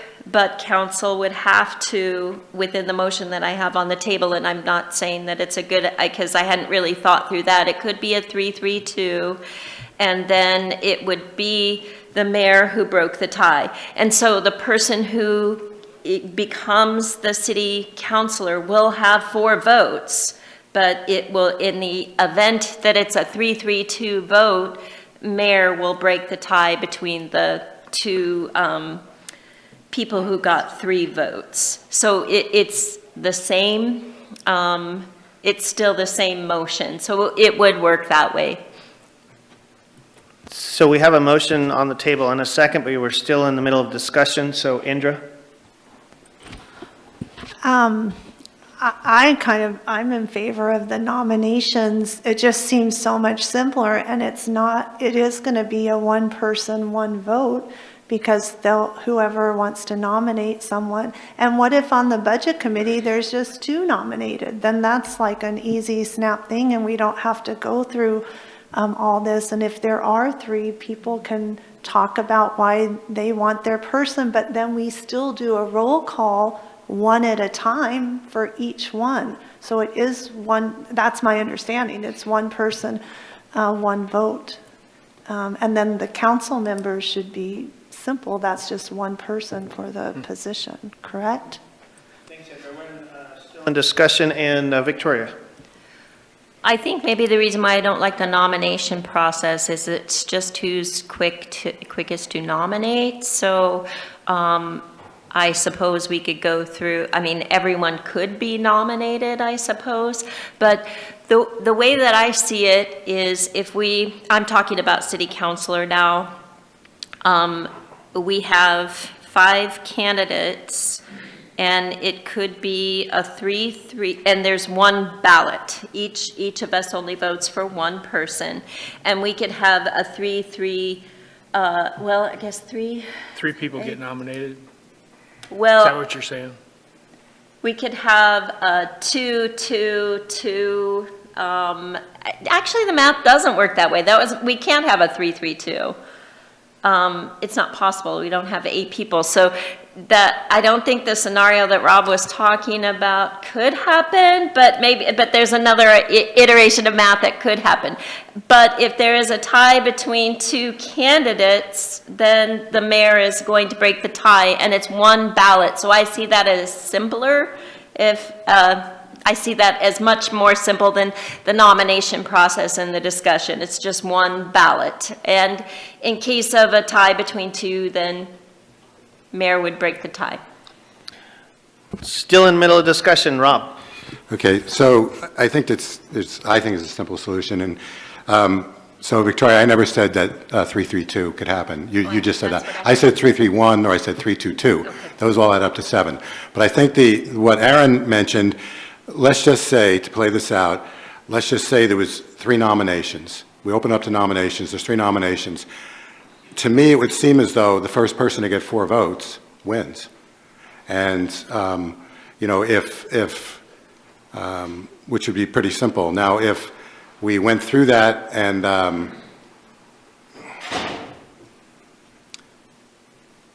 we would vote one at a time, there's a certain number of nominations, first person to get 4 votes would win. If no one gets 4 votes, I guess, where do we stand at that point if people dig in and no one gets 4 votes?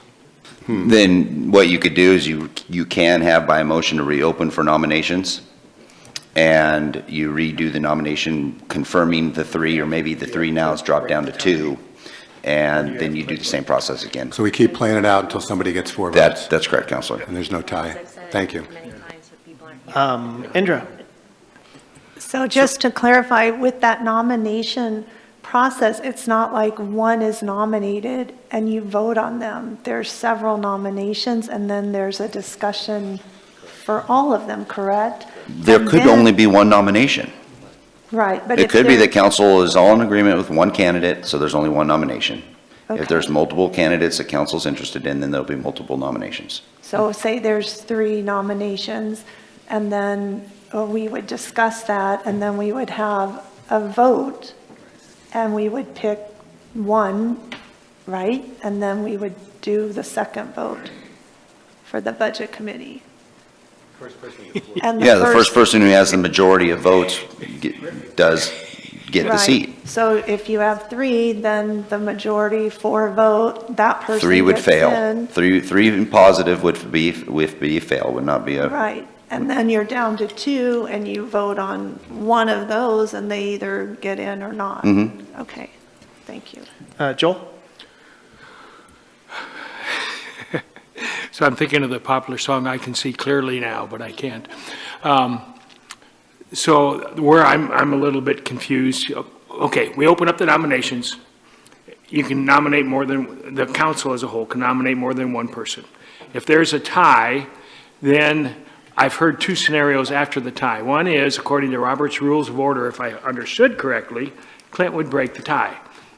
The other thing I heard was if it's a tie, then you open up the nomination process again for those two highest people that tied. Now, it can't be both. Which is it?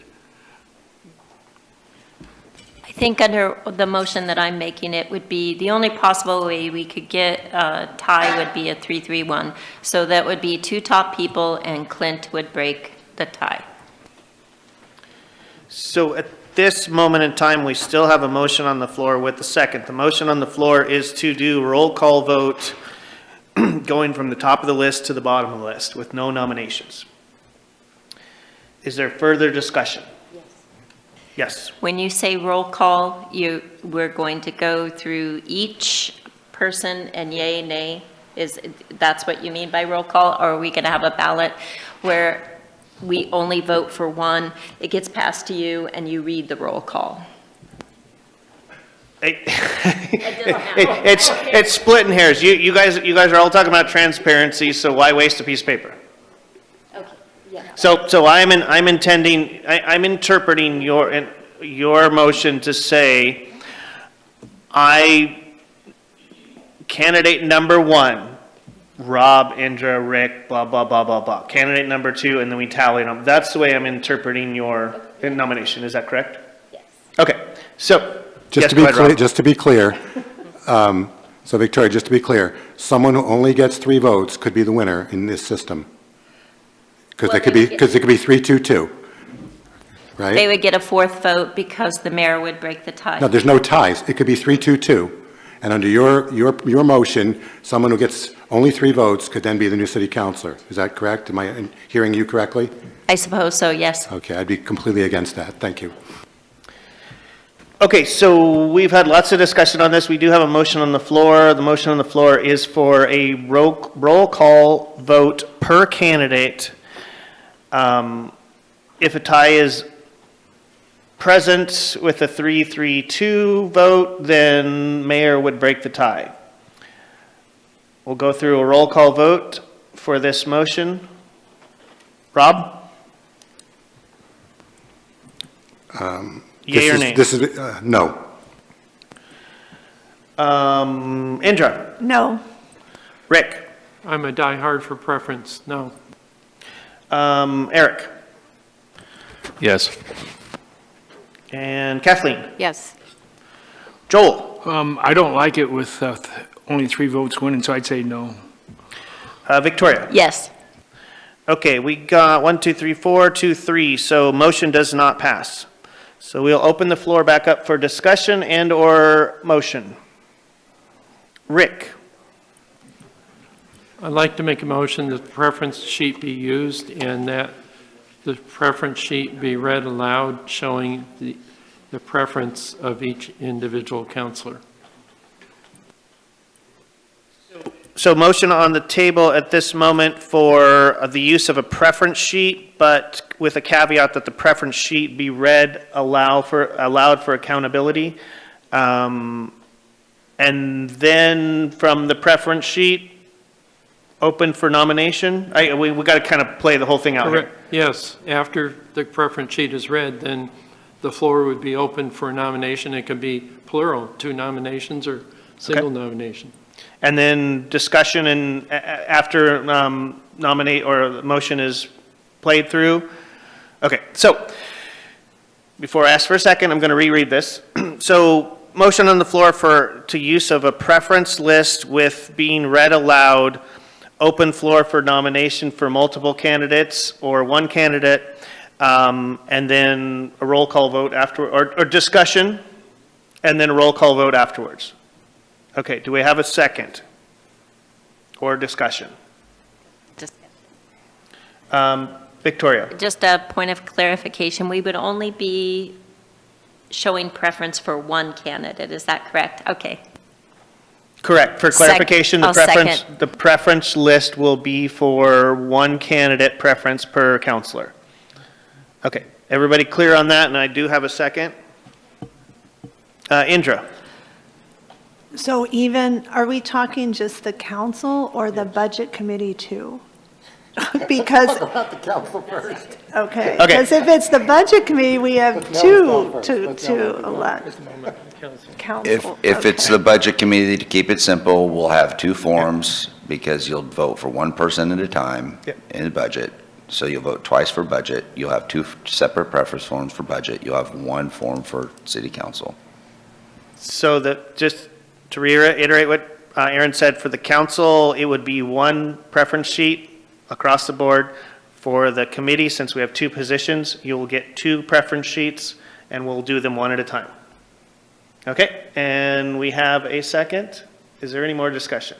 Okay, so I'm just want to be completely clear, if I understand. No problem, Rob, go ahead. Preference sheet, okay, so there could be three different preferences, whatever, but then the purpose of that is everyone gets to know what our first preference would be, but then after that, we actually have to vote, and maybe someone has backed somebody that only had one vote, it's clear they're not going to win, so they would then probably choose to back someone else. But in any event, the first person that gets 4 wins. Okay, there's still no guarantee that anybody's going to get 4 that way. So then the question is, what do you do? I mean, the other way, if we open it up to nominations, there could be X number of people nominated. I guess it's kind of the same thing. Then it's still the first person to 4 would win. I guess if we did the preference sheet, anybody who's the lowest vote getter could be dropped off, but you could still have a 3-2-2. But there's still, it's not clear to me how we end up with somebody getting 4 votes so that the actual council majority wants to see that person in a seat. I'm not sure if we've gotten there. So as the motion is on the floor, the preference sheet will go across. Everybody will have one preference voted on the preference sheet. I will read the preferences out loud, which should bring it down to people, and then the floor will be open for nominations. So the only people that will be voted on are the people that would be nominated. But the preference sheet, as I'm understanding it, is going to give the whole public what people are preferring, and it's a narrowing exercise is the way I understand it. But after the preference sheet is read aloud, then the table will be open for nominations, and if only one person gets nominated, then that's the only person you vote on. If 2 people get nominated, then you vote on those two people with a roll call vote. Is that correct, Rick? Okay, does that make sense, Rob? It makes sense. It's still, I don't see a guarantee that somebody ends up with 4 votes that way.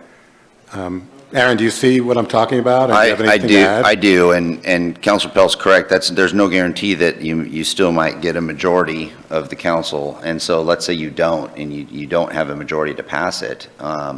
You would continue to open up the floor for nominations or pass that paper out again so people can have, and you would want to discuss those candidates.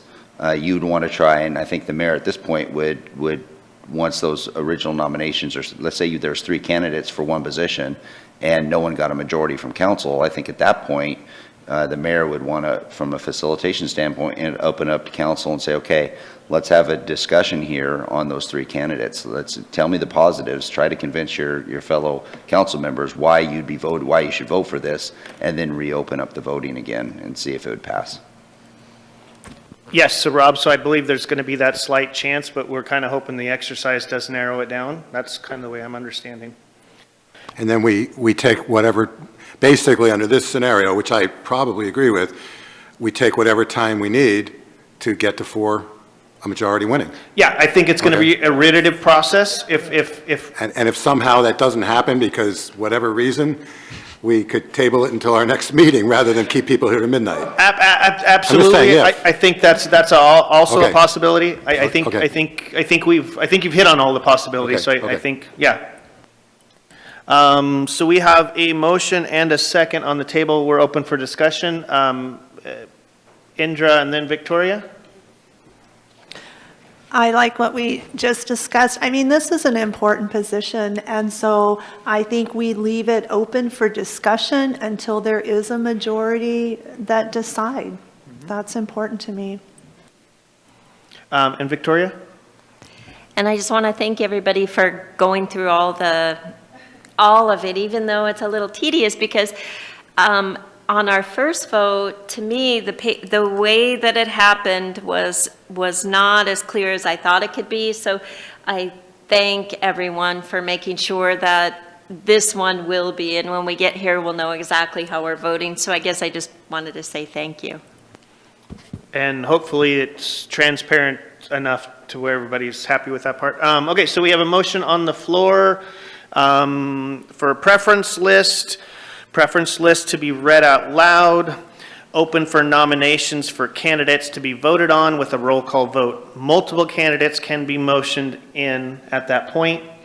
The difference between the council position and the Budget Committee Commission is the Budget Committee will be in a 2-cycle, council will be in a 1-cycle. We have a second on the floor. Go through any more discussion? If not, I'll do a roll call vote. Victoria? Yes. Joel? Yes. Kathleen? Eric? Yes. Rick? Yes. Indra? Yes. Rob? Yes. Unanimously passed. So we will go, you understand, do I have to say it again? Yes, I've got clear direction.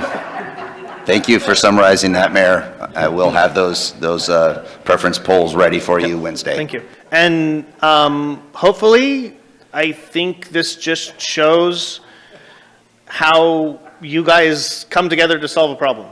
I mean, you guys did great. No, it's like, we went back and forth, we beat our heads against the wall, but it's good. It's good. It's, you know, it's good. That's a compliment to everybody.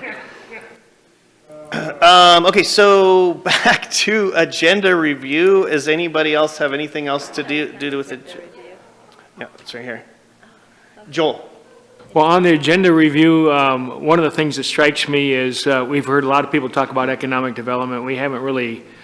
We've done some things on the periphery, and it's a wide subject that a lot of different individual subjects address. But I wouldn't want to schedule it at this time, but I'd want to put it on the back of the agenda so that at some point in time when it's ripe, that we look at what we need to do with economic development. Very good. And I think we need to address it as an objective. I believe so, and we will put it on the back. Items to be scheduled for the future council meeting. Economic development. Duly noted.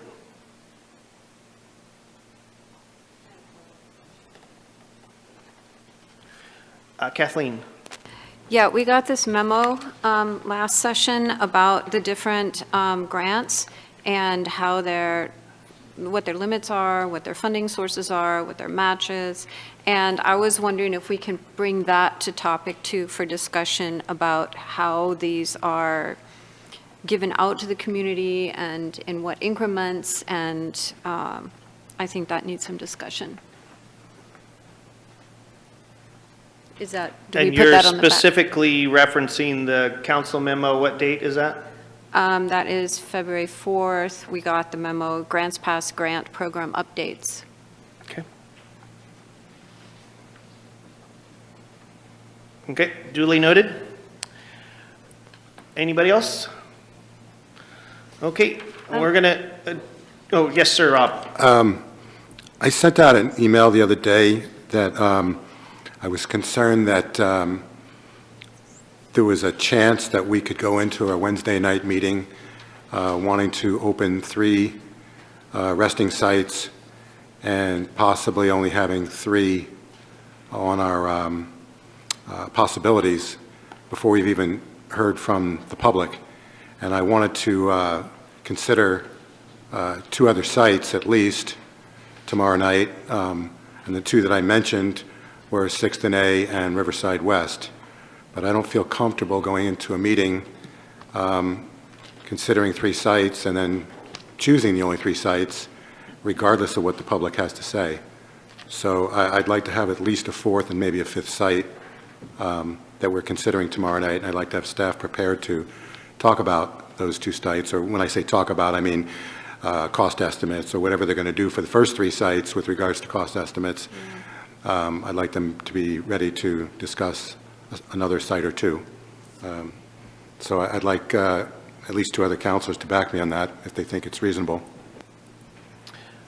So Rob's got a suggestion on the table to bring a couple different sites back to even, we did go through that workshop and narrow the sites down. That's why we got to it. But after second thinking, it seems like Rob wants to bring a couple more sites there. Do we have any more discussion on that? Kathleen? Yeah, I think we didn't go over the funding process enough. What like the cost estimates that he's referring to, and how much it's actually going to cost the city for each site, and I think that needs to be a little bit more clear. I believe the funding portion of each individual site will be within the presentation of the Wednesday meeting. So we do have some desire, one counselor has a desire to bring a couple more sites back on, specifically naming 2. Any discussion or? Go ahead, Indra. Looks like you're just ready to raise your hand. Well, I don't know if it has to do obviously with the sites, but as I'm hearing from people, I'm just wondering, because I felt a little rushed with picking the sites, honestly, or picking which not sites to have. And so we did initially talk about the negative route, but then that was quickly quashed. And I don't know if no one else but me is interested in, I think the public should know that that is also an option, and not just putting a site here and here and here and here, because honestly, they don't want it. So I'm wondering if that's even an option to do, or if that's completely off the table. Yes, Counselor, great comments. And it's okay that you feel rushed on this, because you are. Some things you have, there's a time frame and a time commitment that's not an emergency. In this situation, there could be considered a time that we need to respect when it comes to making a decision. Because of where we are now, if we don't provide a response on additional time and place, what we are currently living under now will become an injunction that we'll have to live with for a longer period of time. So the reason why council has moved so quickly on this is to try to avoid that and get into a position that will be more favorable for us ultimately in this lawsuit that we're in. When it comes to the positive versus the negative, and just to recap what that means, the positive means this is where you can rest and camp, versus that's considered positive, versus these are the areas you can't rest and camp, and that would be considered negative. So there's policy decisions associated that are potentially pros and cons with both of those, as we may have discussed, and we'll discuss, I'm sure, in the future. We're currently in a positive framework. In order to respond quickly and make a positive change in the case that's against us now, we need to stay in the positive realm, because we are flexible and can move in that way. Just by resolution, we can make a change, and that's why we could respond so quickly Wednesday night. It doesn't take off the table of discussion for in the future, do we want to look at more of the negative policy perspective of this is where you can't go instead of this is where you can go.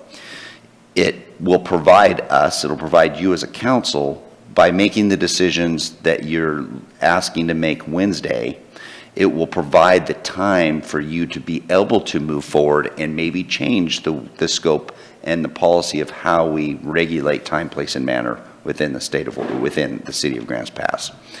So this is a positive for us to get to a place where you can have a further discussion about, do we want to maintain positive versus negative when it comes to the policy development. So it doesn't take it off the table. It provides us an opportunity to move forward in a positive direction without moving into injunction the way this is currently written. Victoria, sorry. Indra. I'm just following. Okay, so I do understand that.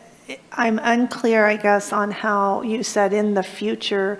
How long are we talking in the future, I guess, would be my major concern. 6 months, a year? Sure. We're going to hopefully move through this court thing as quickly as possible and get to some conclusions on this.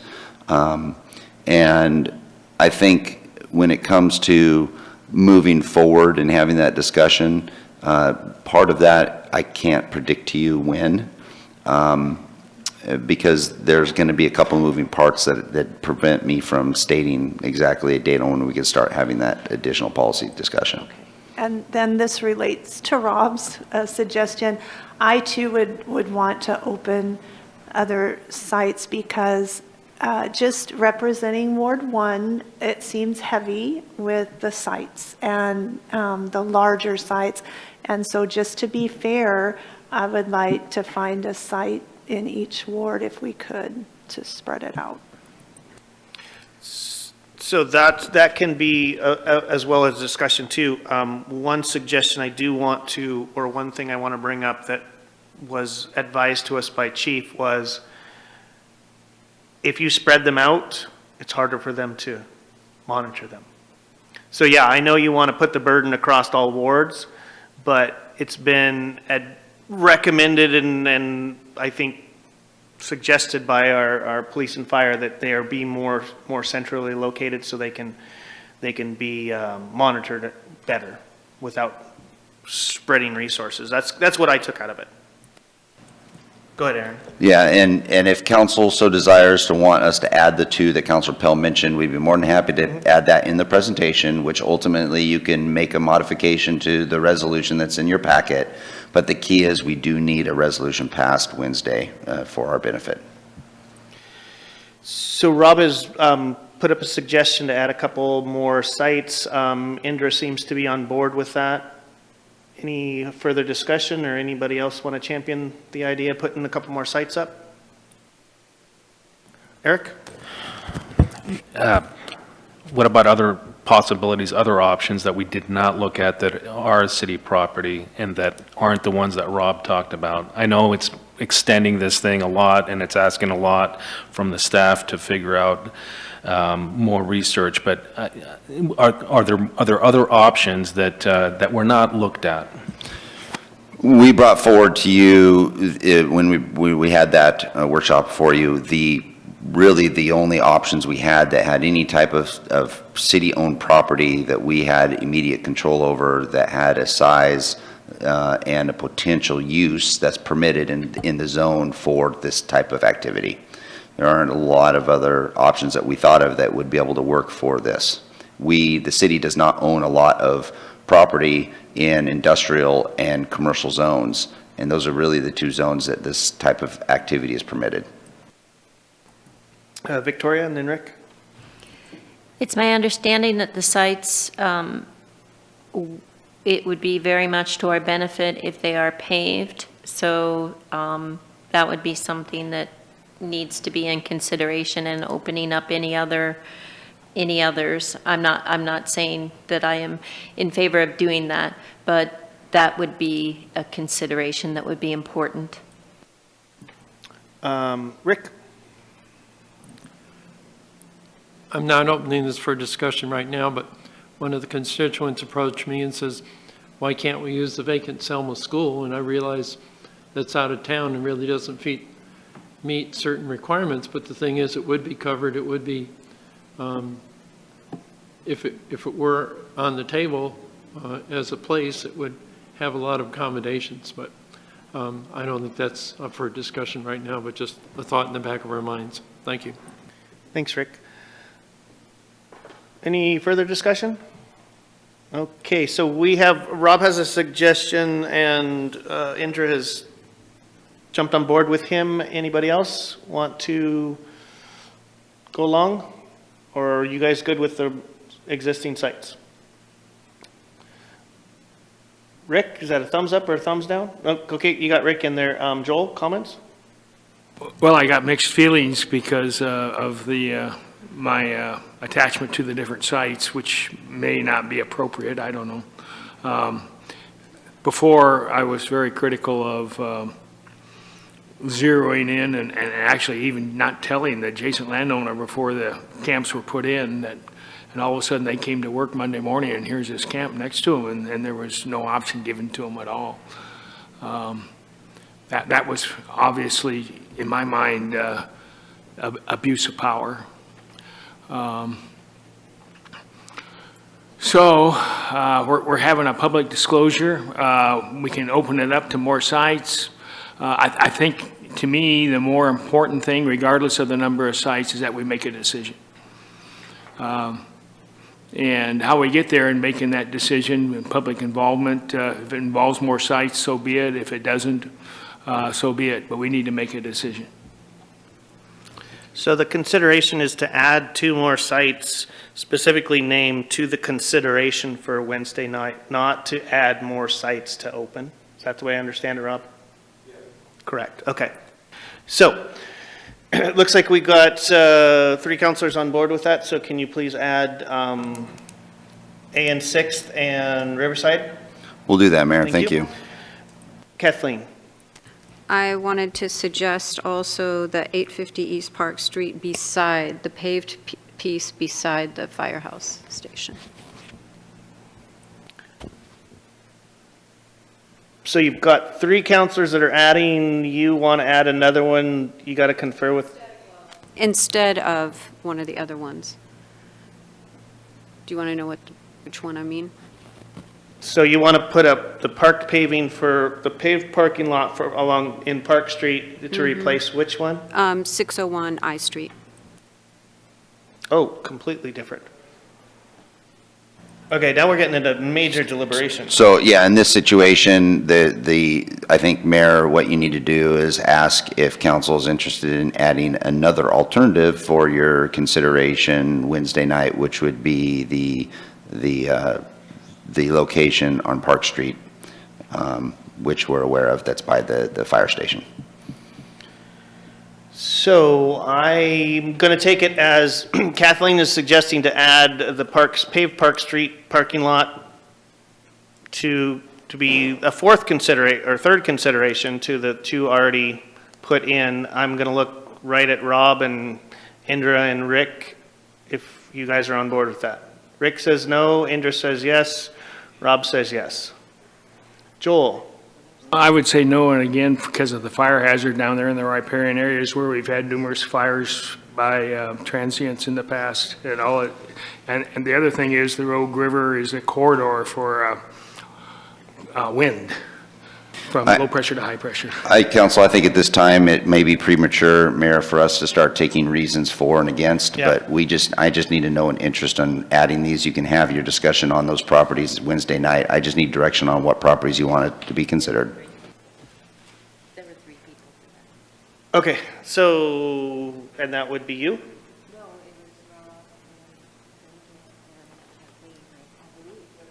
was Yep, okay, so add I Street in there, or no, sorry, Park Street, paved parking lot for paved Park Street. So, I just want to add one comment to this whole conversation. If you guys are, I'm at the point here, constituents are going to be talking to us, people are going to be coming out of the woodwork, and we're not going to please anybody. But you guys have to keep it in mind and also educate your constituents. This is not something that you wanted to do. This is not something I wanted to do. This is being forced on us by the state. These, they need to start, they need to start going up the food chain because there's only so much we can do. And I believe that this council is acting as efficiently and as fast as they possibly can to alleviate the current situation. And I have all the faith in the world that we'll get to the end of this, and I respect everybody's opinion and their effort in tackling this challenge as we have. So please remind your constituents that the buck doesn't stop here, that we lack a lot of control in this, and that they need to start talking to their state representatives and people in Salem. With that, if there's no more discussion, we're going to adjourn this council or this workshop and go into executive session. The council will now meet in executive session for the purpose of discussing those subjects previously noticed for this executive session. This executive session is held pursuant ORS 192.660